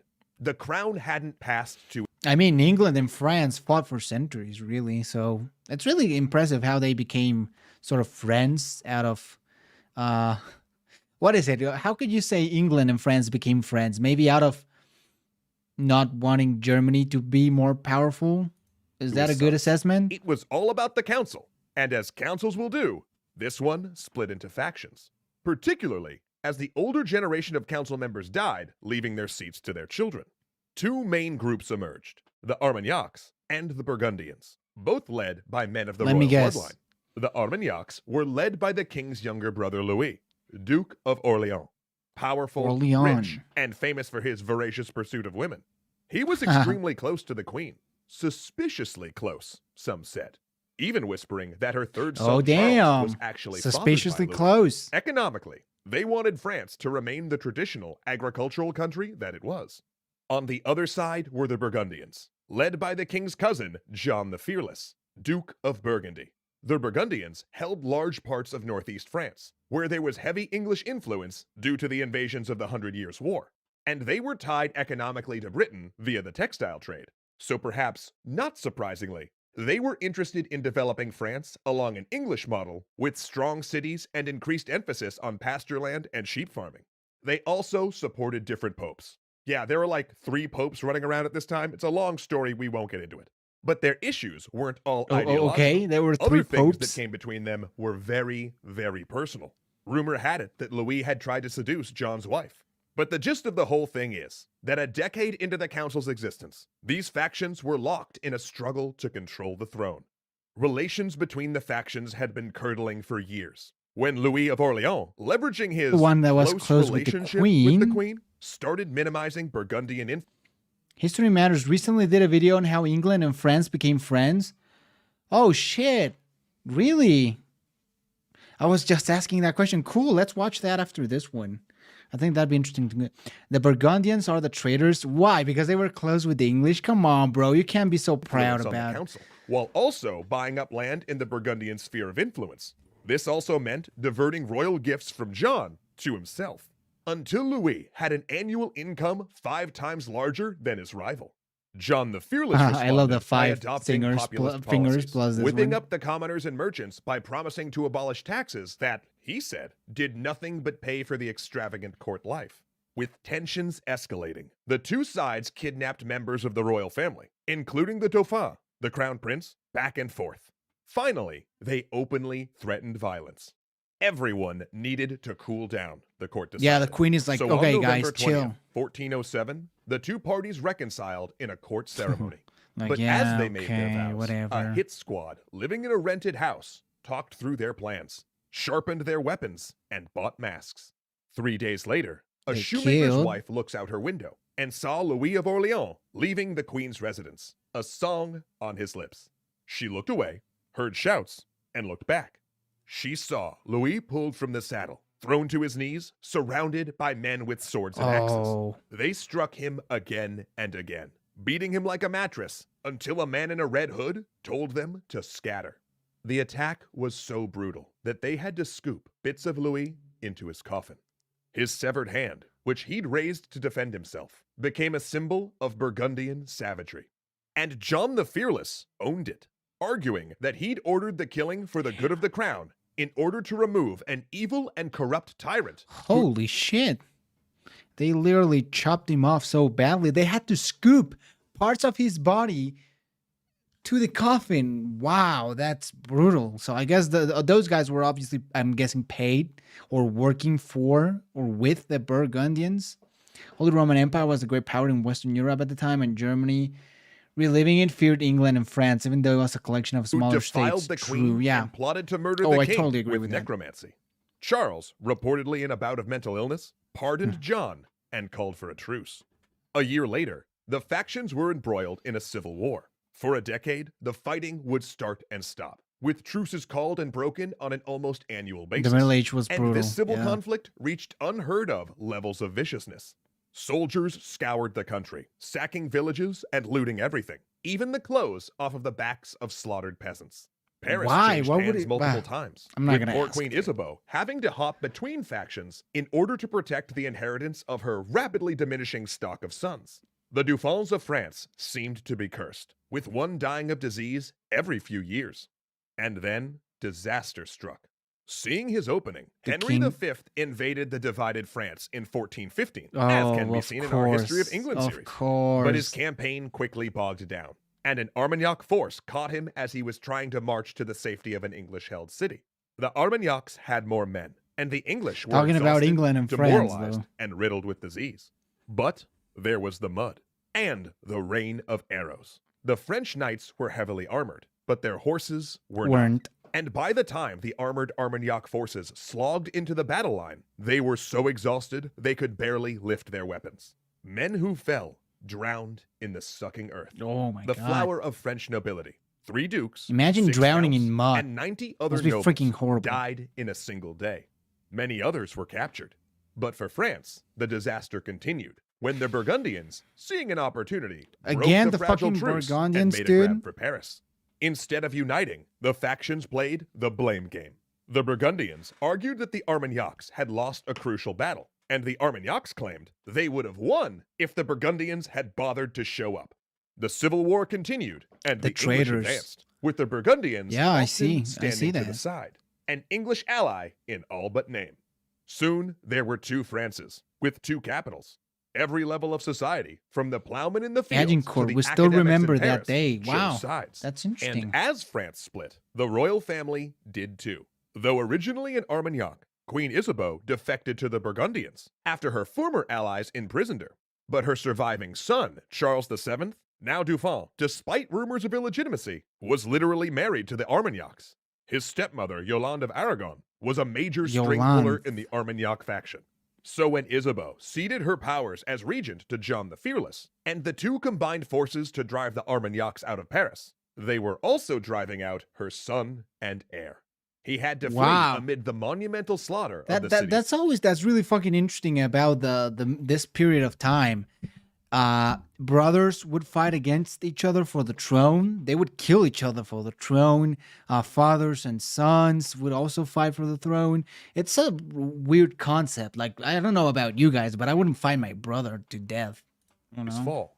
The Burgundians held the capital, and the king and queen, the Armagnacs, held their heir. This could not continue. And maybe that's just me. The Dauphin invited John the Fearless to peace talks. The initial approaches in July of 1419 went well, and the two agreed to meet on a bridge that September in order to hash out a final settlement, in order to end the Civil War. The confrontation was tense. John knelt.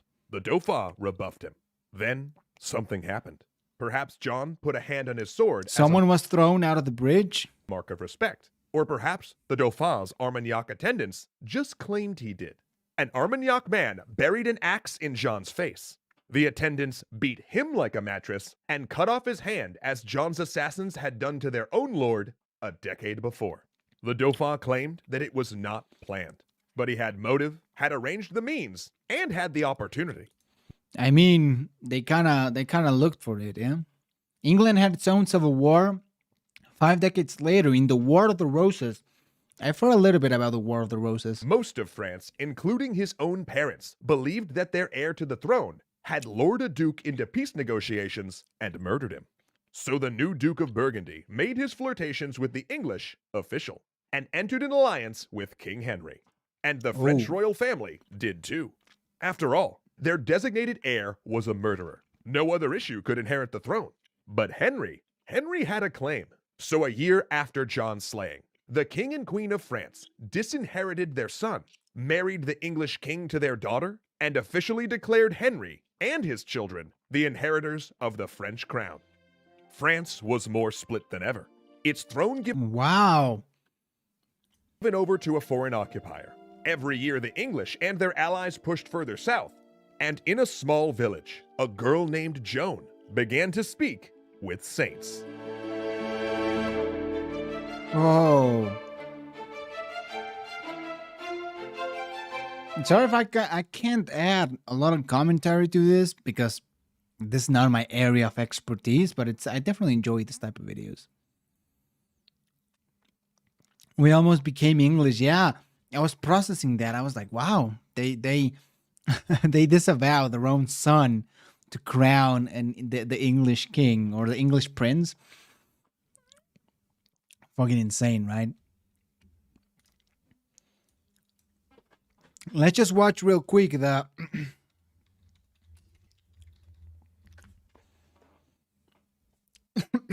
oh, here it is. Here it is. I haven't watched this. Oh, no, wait. Why did Britain lose Hanover? No, this is not it.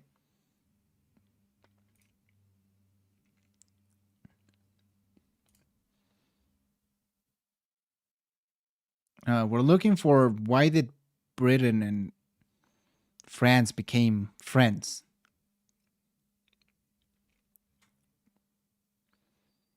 Oh, there it is. France and the English monarchy at the time spoke French, though. English troops were infamous for going on raids in the French countryside, sacking villages and killing everyone and stealing their stuff. Huh. Yeah, talk about that friendly relationship that they had. I really want to know, when did they become friends? Later Britain haven't exactly had the greatest bond throughout history. Yeah, both have claimed the other's throne, they fought many wars against the other, and their relationship often finds ways of finding new lows. Yet the last war between the two was during the reign of Napoleon, and for the 200 years after this, not only have the two kept the peace, but they've even become allies. Which raises the question, why? Why did Britain and France stop fighting? So after Napoleon Glad you didn't, because you helped Mexico have patriotism. Oh, true. had been thoroughly Shit's dealt gonna with, go Britain down was in sure to invite chat. France to the Congress of Vienna, in which the new Europe would be built. And the reason for this was simple. Fear of Russia. Immediately after the fall of Napoleon Everyone's and the scared restoration of of big Bourbon, bad Britain Russia. and France came to an agreement to consult one another if there were any European crises, particularly crises concerning Russia. After the Congress, Europe was mostly at peace until the Crimean Fucking War. Russia, This man. saw Britain and France team up to limit Russia's power and expansion, and they further worked together during the Opium Wars, which meant Britain and France had just discovered There's something Napoleon that they both had in III. common: putting other nations down, which led to the birth of a mutually beneficial relationship. Britain would let France take the lead on Europe. But that's the thing. Right now, it's not friendship. It's just mutually beneficial, you know? affairs, and in return, Britain wouldn't have to deal with European affairs and would be free to concentrate To their on its global empire, yeah. empire. This didn't mean that the two were now friends or allies. When Napoleon III warned Britain of a rising Prussia, the British saw it as nothing more than a French attempt to conquer Belgium and Luxembourg, which was confirmed when Napoleon tried to gain both in return for neutrality in the Austro-Prussian War. Bismarck said maybe, and when it was time for Napoleon to buy Luxembourg, he changed his mind and threatened war. Britain mediated and decided that Luxembourg wouldn't be sold, which damaged relations. This wouldn't improve too much until after Napoleon III was ousted during the Franco-Prussian War, which ended in the unification of Germany. This concerned Britain and the lost territories of Alsace-Lorraine. embarrassed France, but with That Napoleon hurt, III yeah. no longer in charge, relations between the two soured again. This was mostly due to overlapping colonial ambitions in Africa. France had ambitions across much of the continent's north, and it wanted to control the lands from west to east and link their colonies. Britain wanted the same, but from north to south. Yeah, north to tensions south. flared. Yep. Britain made preparations for war and began to mobilize, and the French were forced to back down. This was mostly because France was Yeah, they were like, yo, what's up, bro? What are you gonna do? internationally isolated at this time, and it wanted to keep Britain friendly in case of war against Germany. And so, Britain and France remained distant until Kaiser Wilhelm II of Germany decided that it would be a great idea to adopt an aggressive foreign policy. In particular, he pushed for a massive naval build-up to challenge Britain's Royal Navy, which forced Britain to seek closer relations to So we're France. pretty much getting into World War One, and yeah, the naval race against the UK. As such, it joined the Entente, which wasn't a formal alliance, but essentially a declaration of good I have Alsatian family who fled when the Germans annexed. Wow, that's super interesting. Were the French people furious after the Australia-UK-US deal happened? I think they were angry, weren't they? There were news about the French being angry that they weren't included. Britain in the 19th century had more friendly relationships with the German states since the royal family married the German royalty. That's true. I guess also that it's also influenced that the UK owned Hanover, right? good intentions. As you'll know, World War I kicked off and Britain at first wasn't too keen on joining. It was only when Belgium Yeah. was invaded and that British leaders saw that an ascendant Germany could challenge its global empire that they Not got good. involved. No bueno. And after this, the two's interests aligned. Neither wanted a resurgent Germany after the war, both were suspicious of communism A lot of and they people were. desperately wanted to keep their empires. Which is why, barring a few exceptions, Britain and France were thereafter on each other's sides, since both saw that allying together would help them to maintain their influence. And so, Britain and France became friends for one simple reason: fear. Fear of losing their status as global powers from Yeah, that's true. Fear of Germany, fear of the Soviet Union and Russia, and fear of the U.S. too. I remember which one was it was the Suez Crisis, right? Where France and Britain were united, and so the Soviet Union and the U.S. were pretty angry about that. A lot of people were, I was, but it's really people who care about politics. Is it true that Alsace is an autonomous region of France? Russia, Germany, the Soviet Union, and to an extent, the United States. Yep. I hope you enjoyed this episode and thank you for watching with a special That is thank true. That is true. Fuck, this video was good, bro. Let's watch the Hanover episode. When King James VI of Scotland inherited the English throne, he made it his top priority to unify the two kingdoms into one entity. He failed, but his descendant, Queen Anne, would be the one to succeed when in 1707 the Act of Union created the Kingdom of Great Britain. In 1801 there would be a second unification with Ireland to create the United Kingdom. This was undertaken by King George III, who wanted to stop Ireland from drifting away. Yet, as this act was being drafted, George was also the ruler Like of another always, of state, course, the Kingdom of Hanover, located here in what's now Germany. And, despite Britain and Hanover sharing the same rulers river, located here in what's now Germany. And, And the and I don't know. I just thought that was pretty funny.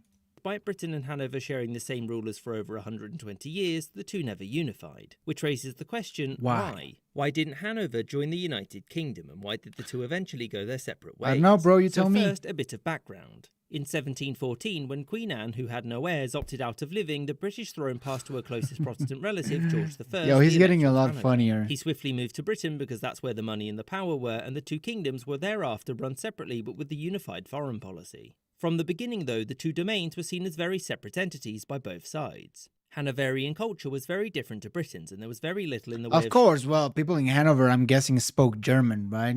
shared history between them in the same way that England and Scotland had. Maybe. Furthermore, from the perspective I guess, of I Hanover, hope. the electors I leaving don't the know. country and running it mostly from London meant that local leaders felt that it largely Which Hanover wasn't irrelevant. I mean, Hanover gave the British monarchy a vote or as an elector for the Holy Roman Empire, if I'm not mistaken. So Hanover was not irrelevant at all. Britain, being an island nation, has never liked nations in Europe becoming too powerful, like France under Napoleon or Germany reduced to a under British both puppet state. world wars. And in Britain, That's leaders true. there didn't exactly have high opinions of Hanover either. It was seen as an autocratic liability since it had previous disputes with Sweden, France and Prussia that Britain would now have to take a side in. Furthermore, George I and II were largely disliked in Britain since they were seen as being too foreign and too fond of Hanover. George III had the opposite problem, and despite reigning for ever, he never visited Hanover. And it was during his reign that the electorate of he Hanover never was visited conquered and disestablished Hanover. by Napoleon. And after his defeat, there was a lot of There opposition we go, in Hanover France to the strong. restoration of the British monarchy there. In the end, though, George's representatives won out, and not only was Hanover enlarged, but it was also made a kingdom with George as its first monarch. Although not long after this, You're his welcome. son would succeed him as George IV. So, with the same king in charge of the two states, was there any formal attempt to unite the two? Probably. Nope. And the reason for Oh, this was no. that Britain was a quickly liberalising country with established limits on royal and noble power, whereas Hanover was not. And in the wake of the Napoleonic Wars, few European nations were in favour of such liberalising movements. Many Hanoverians felt that they were German and wished to distance themselves from British meddling. Leave us During the alone. reign of William IV, the rift between the two nations grew. British Prime Minister the Earl Grey pressured the king to force Hanover to implement liberal reforms. These were rejected, and to many it became clear that now the union was dead because William didn't have any children. And as such, the nation's different succession laws would see different monarchs succeed the throne. In Britain, the throne would pass to Victoria, and in Hanover it would pass to Ernest Augustus because under Salic law, no girls allowed. And so, in 1837, when William died, the two kingdoms went their own separate ways. The British were by and large glad that Hanover wasn't their problem anymore. And the Hanoverians were glad that they could finally pursue their own destiny without foreign interference. Something which Becoming they would part proudly of do Prussia. for 29 whole years before being conquered by Prussia. And British influence there would be forever gone, barring its occupation by them in the wake of the Second World War. Yeah, hope that's you enjoyed true. this They got to occupy Hanover for a few years after the World War II. So, hey, you know, a little remembrance of the old times.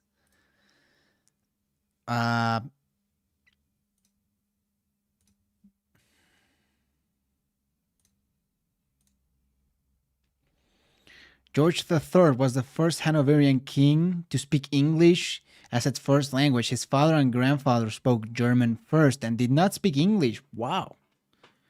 That's actually really interesting. All right, guys, let me go real quick to the bathroom, and we'll finish with Kraut, my man, my main man.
nenas, bro.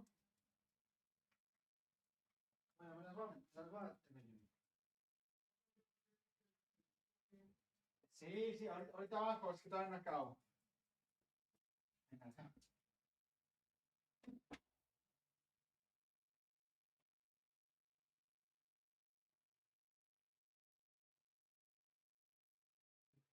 All right. So I'm done. Let me introduce my dog to you all. Right now it's pretty cold in Mexico, so here's the little girl. You know, she's super cold, and I'm gonna leave her in my bed. There we go. Whew. So let's finish with the man, the myth, the legend, Kraut. One of my favorite YouTubers, you know, to be honest. And we're going to watch his video on the origin of Russian authoritarianism. Hell yeah. Before we get into this video, I would like to inform you that this video is sponsored by Keeps. Keeps is a men's health subscription service that provides men with wide-ranging services and products to prevent hair loss. 2 out of 3 men suffer from hair loss, and the best way to combat it is to do something about it. 2 out of 3 men? Really? I mean, what do you guys think? Am I losing? I'm losing a little bit of hair, but I don't think it's that bad. I think I overall have, you know, some good hairline. While you still have hair. With Keeps, a licensed doctor will review your information online and build a treatment plan for you. Your shipments of treatment products will then be sent to you every 3 months. Your doctor will also be available for you via chat 24 hours a day for 7 days a week. The reviews of their products and services are widely positive, and you can check them as well as the before and after reports out yourself, if you wish to convince yourself of their products and services first. Prevention is key to preventing hair loss, and if you're ready to take action and prevent hair loss yourself, you can go to keeps.com/Kraut or click the link in the description to receive 50% off your first order. That's keeps.com/Kraut. Many thanks to Keeps for sponsoring this video, and now let's get into it.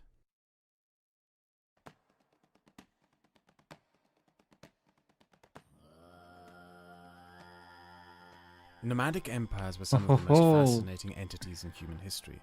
Originating from the steppes of Central Turkic Asia, music. most lived in isolation, unbothered by neighboring empires who saw their lands as worthless. This isolation allowed many nomadic tribes to specialize increasingly in nomadic life and warfare, competing with other tribes in a continuous struggle that, in a survival of the fittest way, resulted in ever-proficient Gosh, warrior I'm just so tribes. fucking And once excited every about few Kraut. centuries, they ventured forth from their steppes to overrun and conquer settled societies The that were Romans. ill-prepared to face them. The Romans, However, as dude. efficient and near unbeatable as these nomadic peoples Huh, were in Mongols their and conquests, China. a curious thing about them was that once Whoa, they what the settled in fuck? the lands they had conquered, the nomads turned into what they had conquered. The Magyar tribes conquered Yeah. Pannonia.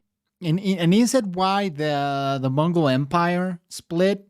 Because, you know, the people who would conquer certain bits of land, they would adapt. And they would adopt the cultures of and the lands turned into conquered. The Hungarian kingdom. The Slavic tribes conquered Eastern Europe and turned into Poland. the Slavic kingdoms. The Seljuk Turks conquered Iran and became the new Iranian Empire. The Ottoman Turks conquered Anatolia and became the new Romans. The Chagatai Turks conquered India and became the Indians. The Mongols China. conquered Iran and became the new Iranian Empire. Well- And when the Mongols conquered China, they became the new Chinese Empire.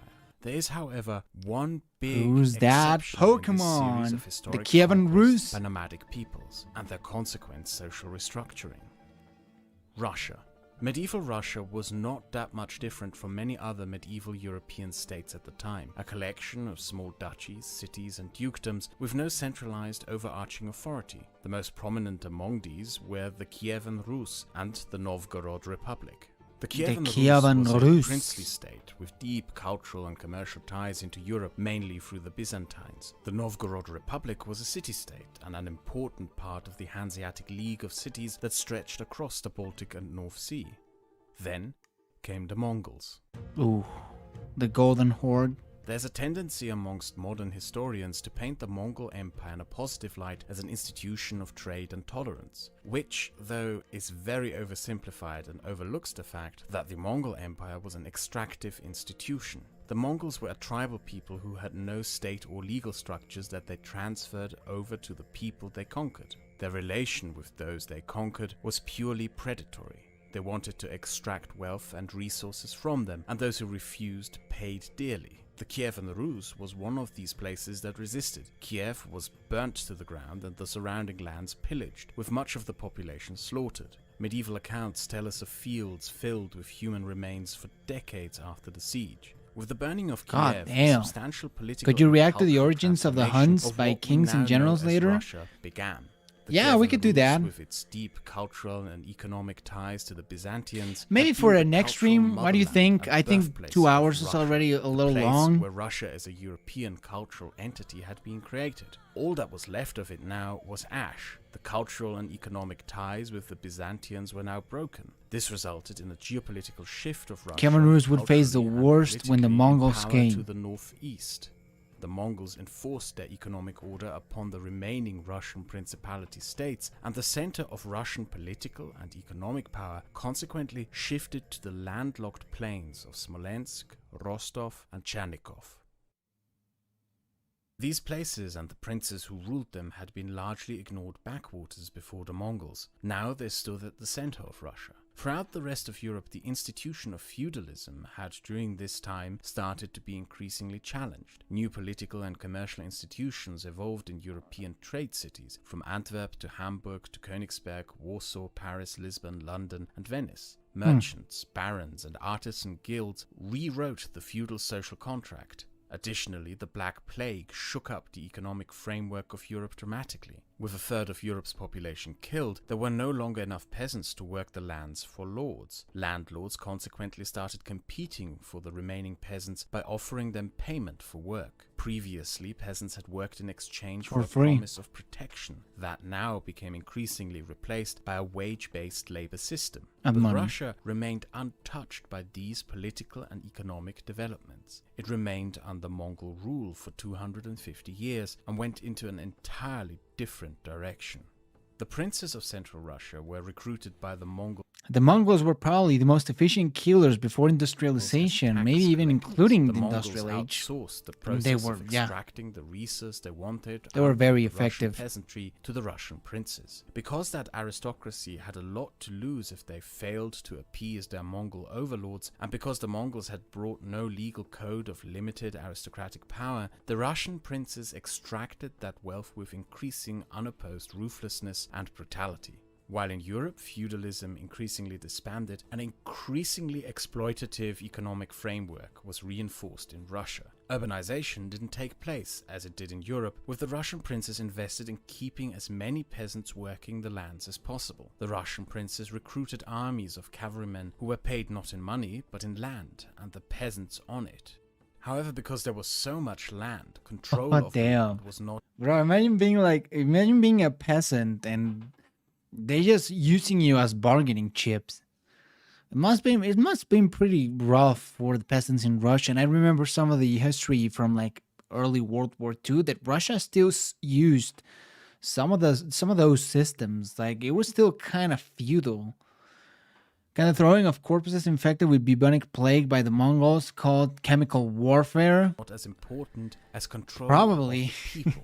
While in Europe, peasants I gained would say access yeah, to absolutely. wages and left for cities to escape feudal lords, in Russia the peasants became deeper tied into their land, through yep. strict rules tying them to it, debt patronage, and brutal punishments for attempting to flee. The Black Plague had the opposite socio-economic outcome in Russia compared to Europe. While in Europe, lords started competing for peasants by paying them wages, Cash. the Russian princes used the plague to tie lands into enormous duchies and fiefdoms under a smaller number of lords, creating an enormous peasantry working the lands of an extremely small aristocracy.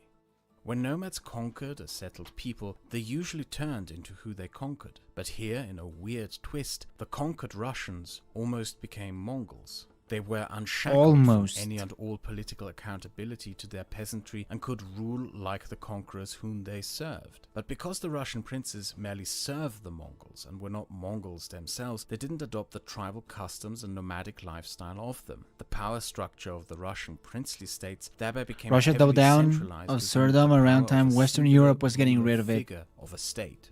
The Russian princes even adopted the warfare tactics of their conquerors. Rather than build stone To castles think they as the fought rest of and Europe beat did, it, they built armies from wooden Poland and fortresses Hungary all the way recruited to large China, cavalry Korea, armies. Persia. When It's they were insane. invaded, they burnt the wooden castles down, ransacked and burnt the fields of their own land, and then harassed invaders from horseback, while those invaders were forced to march through and suffer the vastness of Russia.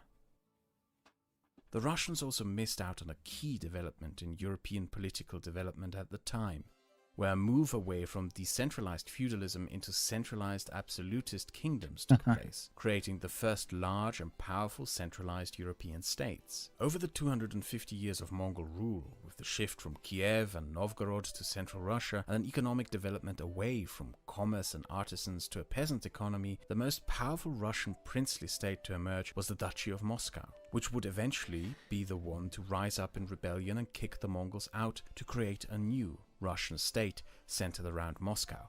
But with the Mongols gone, the Muscovy. newly independent Russia kept the socio-economic and political structures that had That's developed dope. under Mongol rule and strengthened them. Absolutism is a system of governance in which all political power lies within one singular ruler. Beginning in the 1500s, many a European monarchy embarked on Spain, efforts Austria, to construct UK. absolutist states, most famously France. It is during this time that the foundations of the modern nation state were laid, but the absolutism project in general was rather unsuccessful. The French monarchs drove the state into bankruptcy and ended up selling government offices and thereby state power to the highest bidders. The Stuart dynasty attempts to build absolutism in Britain ended with their expulsion. Throughout Europe, urban populations, lower gentry, and merchants had made the establishment of the all-powerful state difficult. But the conditions found in Russia allowed the Russian Tsars to create a near-perfect absolutism. There are three main factors that led to this. So wow, it's funny. It's not really funny, but it's interesting to know how Mongol rule really affected Russia and made it what it is today. Or maybe not made it, but definitely helped shape what we know as Russia, because the rest of Europe wasn't conquered by the Mongols, or probably they were influenced by the Mongols, but they were untouched by their conquest. So it definitely affects. First, Russian society after Mongol rule consisted of a monarch, the army the monarch paid with land, an aristocracy of boyars, and a peasantry. A key difference to other parts Sounds of Europe very was that feudal. the army was not incorporated within the aristocratic class. The army had been directly recruited by the Muscovite state and was dependent upon that state for its status and pay. The state, and thereby the monarch, could use the army without constraints by any aristocrats, even against those aristocrats. Second, Russia didn't experience the regionalized feudal social structures that the rest of Europe did. In fact, there is debate among historians if Russia experienced medieval feudalism at all. Medieval feudalism was a social system in which a peasantry submitted to a military You know, the and Soviet his Russian castle in song. exchange for protection. In Russia, though, the regionalized structure of aristocracy didn't exist. There were no castles offering protection in these vast lands, and military power lay with the state. The new Muscovite state also introduced the mestinestvo, a system of hierarchies amongst lesser nobles that pitted them up against each other in competition for the favor of the monarch. In Europe, the lower aristocracy had an important role in the creation of parliamentary structures by forming a political bloc, competing with the king for concessions, privileges, rights, and powers. In Russia, all power remained with the monarch. With the but king, aristocracy yeah. was set up to compete with The each Russian other Tsar. for the favor of the monarch. Third, law developed differently in Russia to the rest of Europe. One of the key factors in the development of law in Europe had been the Catholic Church. It established almost state-like structures that competed with monarchs for authority, creating standards for accountability that evolved into written codes of law. Kings of Europe could not just do as they pleased to their subjects or their aristocracy. Violating the standards set by the Catholic Church resulted in harsh But condemnation Russia was and part of the punishment by the Orthodox Church. Medieval world. feudalism was not a mere exploitative social Russia framework, turned it was a tables on religious Mongolia social because they order were under which occupied systems during of most of their accountability 20th were century. created by religion that Yeah. limited the power of the state. The Russian Church was derived from the Byzantines, and the Eastern Orthodox Church was Caesio-Papist, meaning that the head of the church was appointed by the monarch. The Christian Church, as it came to develop in Russia, was an institution subservient to the state and continued. Okay, so we're seeing some really interesting trends. Really interesting trends. The army controlled by the monarch. The church controlled by the monarch. These were things that weren't really like that when it came to Europe, for example. The army and the church sometimes, but not always, were controlled by the monarch. And Russia, you had not one but two. Those two controlled by the monarch. Continued to be throughout history. So that be it never turns out to kings, be pretty good. emperors, Communist Party bosses, or today's oligarchs. Yep. The completion of the Russian absolutist state occurred in the late 1500s under Tsar Ivan IV. He established a military Is that system Ivan the with Terrible? absolute powers to himself called the Oprichnina, and inflicted a decade-long reign of terror upon the country. Ivan had asked the aristocracy permission for this undertaking, and they had approved, which goes to show how little the Russian aristocracy could do, or even wanted to do, to limit the power of the monarch.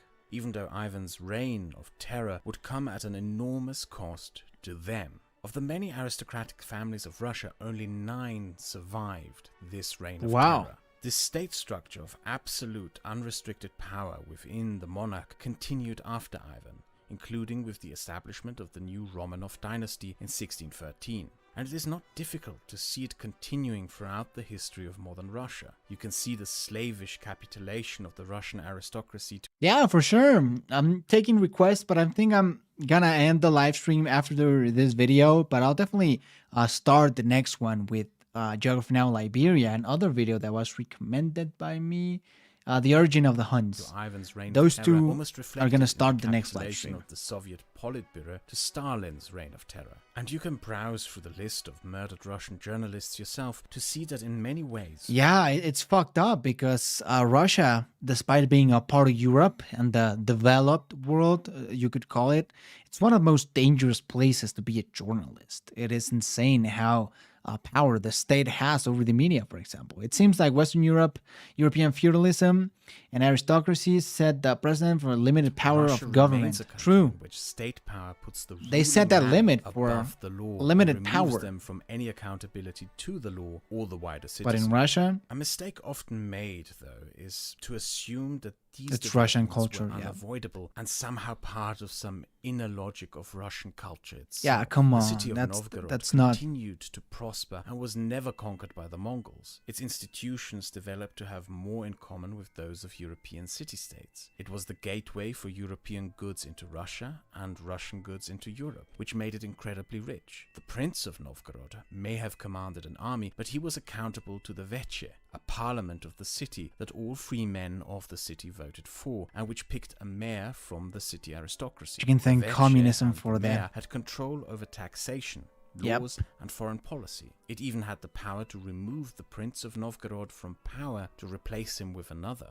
There was a different Russian political development which evolved to have checks and balances, as well as state accountability and rule of law. But that development ended when Ivan III conquered Novgorod, had its leaders executed, and its merchants and aristocrats deported Sent to into the a deep gulag. plains of central Russia. One can only Damn. imagine what modern Russia would look like if the free city of Novgorod had been its founding structure instead of the Tsardom of it wouldn't be, it would have, yeah. Moscow. The owner country the Russian of representative Novgorod. body was the Zemsky Zabor, a council of aristocrats that gathered to do little more but approve the line of succession to the throne and approve of the Tsar's wars, until Peter the Great even took those powers away from it. Meanwhile, in the rest of Europe, parliamentary assemblies, which in some cases were as old as the Middle Ages, started gaining more and more power from monarchs, establishing parliamentary political institutions and traditions throughout Europe. In Russia, there was no parliamentary institution until the establishment of the Duma in 1906, which had its powers taken from Yeah, think about that. No parliament, no form of parliament, until 1906, and it was removed in 1912. It's fucking insane. Was the Yucatan back then called the Siberia of Mexico? I don't know if back then, but I've heard that term. I've heard that term that the Yucatan Peninsula was sort of the Siberia of Mexico. And they did send a lot of people there because, at the time there was no beautiful beaches, but just a bunch of hot jungles. it by the Tsar again only a few years later.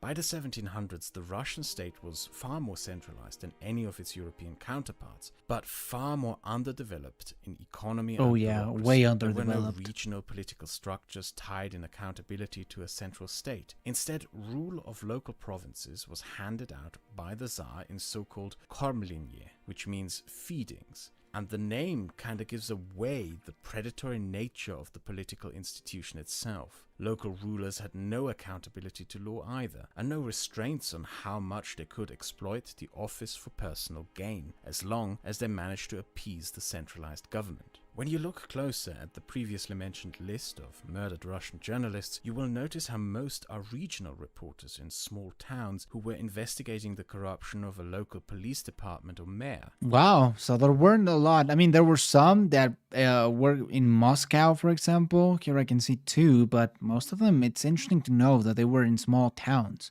So, it's not Vladimir Putin just, moving its hands to kill all the journalists, but it's actually a result of the small, inefficient government. Is that this practice of And a lot of corruption remained in place despite being reformed by Peter the Great. It's also great to think that Kazakhstan was the whole USSR at one point. I think for a few days, right, or a few hours. It wasn't very long-lived. The reason but for this may be found in that the new system rewarded successful local governors with tax exemptions, But it is crazy to thereby think. incentivizing the aristocracy to squeeze the peasantry even harder in service of the state and themselves. A legacy of Peter the Great's reforms was that the tax burden of the state was increasingly placed upon the Russian peasantry, while the aristocracy were increasingly exempt. Ooh. In modern Russia, you will find an enormous contrast between the wealth of the oligarchs and your average Russian pensioner, whose pension is barely enough to sustain him. In many ways, it has been a common thread throughout Russian history since the 1700s that the burden of securing the state and the ambitions of wealth of its ruler have been dumped upon the Russian peasantry, from the trenches to the gulags to today's pension and social security cuts. An additional aspect of Peter the Great's reforms were the introduction of severe punishments for serfs who left their lands, but also for regional rulers and aristocrats who granted more freedoms to serfs and peasants. So and imagine thereby that. You incited can't grant competition freedom with to other your regional peasants. rulers. This bound the rulers of Russia on Bad. a regional level even closer together to cooperate in their exploitative economic structure and tied them deeper to the centralized state. Everyone was now tied together in this, and nobody could take the risk of stepping out of line. Centuries later, those Communist Party members who may have disagreed with the Oh, this is the photo. This guy is going to be erased from the photo. Politburo on something found themselves shot. Yep. And today, those oligarchs who step out of line with the central government find themselves dispossessed, jailed, or murdered. Russian absolutism was founded on an alliance between the central ruler of the state and the rulers of the various subdivisions of the state to enrich themselves at the expense of everyone else. It is why Russia never had a bourgeoisie, a small business Mittelstand, commercial trader class, or any resemblance of equality before the law and public accountability. As the historian Joan described it, "The Russian government, more than any other, was a government of men and not of laws." And that aspect of Russian absolutism is what Remains. makes it so unique. To show why we can compare Russia to another absolutist state, China, which also underwent a century-long political development that resulted in a powerful, centralized state institution with absolute power. I find it weird how Australia is considered its own continent, but not Russia, even though it's the largest country ever. It's pretty large. I mean, it's fucking huge. It's not even close. Russia to like the second. But I think, Australia, the whole ocean, and I think that's what. But it's insane to think about Russia's size. Power and a lack of public accountability. But you will find a very big difference. How do you even erase someone from a video before digital photos? Honestly, I wish I had an answer to that because I'm sure it's very interesting, but I have no idea. I had the same question. Between the two. How would they erase that guy from a photo? Was built on a foundation of meritocracy in competition with patrimonialism. Chinese rulers continuously found themselves in positions of having to abide by some standards of accountability to state bureaucracy. Shit, I didn't even wear my glasses. Gone through periods of incredible abuse of power, from the Empress Wu to the Great Leap Forward to the Cultural Revolution. But all these periods resulted in reshuffling and restructuring of the political leadership to not repeat mistakes. Mao Zedong had to step down from the Politburo after his Great Leap Forward caused the Great Chinese Famine, and only regained political power through a populist coup with the Cultural Revolution, and that populism was something the Chinese state consequently cracked down upon after Mao's death. Just as in Russia, the state is absolute in China. If you wish to protest against a decision by the state or change the course of the state, you have to go through the institutions of the state. And just as in Russia... Has anyone of you seen this movie, the new one of the Kingsman? They touch a lot on the World War I history. I want to watch it, but because of the whole COVID thing, I couldn't go to the theater and watch it. Technically, America is a continent. America is North America is the region. South America is region.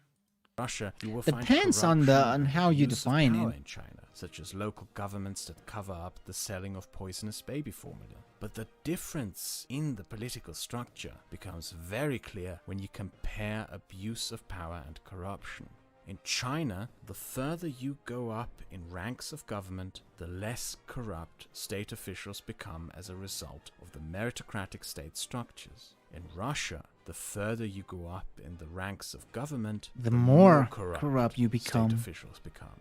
As there are no systems of accountability, the only measure in restraint is that you can't be corrupt enough as a local Russian politician to start bothering and annoying your superior politician. Which is why the government becomes more corrupt the higher the office of the state is. The Russian state is a system of progressively corrupting power.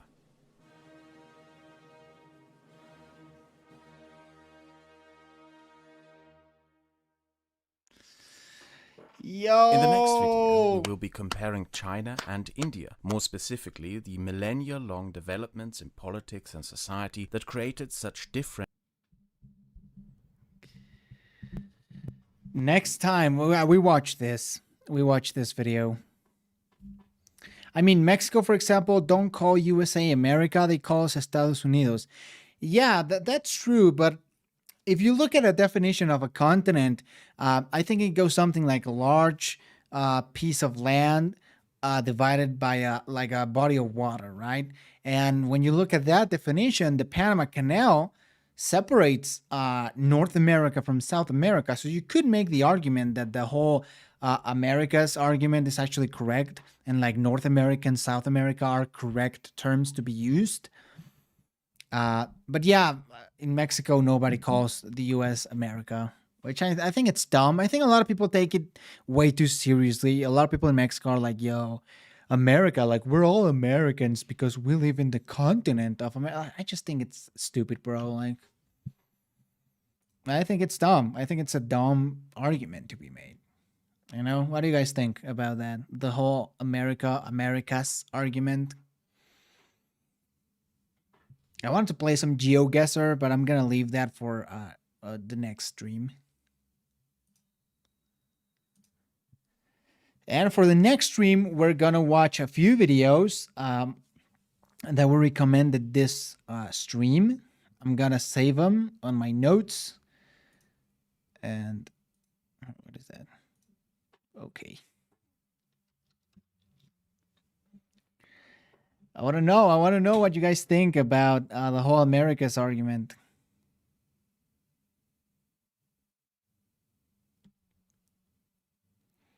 By the way, don't forget to follow me on Instagram. South Americans get offended if you only refer to the USA as America. Lo, yeah, they do. They do get offended, and I think it's stupid, you know? I just, I think the United States of America, it makes sense that you would call that America. Plus, in Spanish, there's no term for someone from the U.S. Sorry, not in Spanish, in English. It's 2 continents. Yeah, I agree. With Panama being the border, I think, yeah, that's correct. That is true. But anyways, we have 10 people watching. I feel bad that I have to end the stream right now. I'm American and I like both more or less. Estados Unidos doesn't make more sense. Yeah, it only makes sense if you speak Spanish. But I hate to end the stream right now, guys. I had a lot of fun. This one was super cool, and we had a lot of great content today. So thank you all so much to the people that always comment and make the streams better. And I find it stupid that they get angry when people refer to the US as America.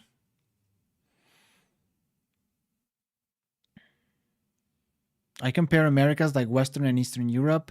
North America is West Europe. But the difference between that is that Eastern and Western Europe don't have a body of water dividing it. It's just land. It's just the borders for countries. While North America and South America do have the Panama Canal dividing it. So yeah, I mean, it gets complicated, but anyways. Thank you, Thomas. See you guys on the next stream. Peace. Stay safe. COVID, is a bitch. So hopefully y'all and your family stay safe. And I'll see you on the next stream or video. I don't know.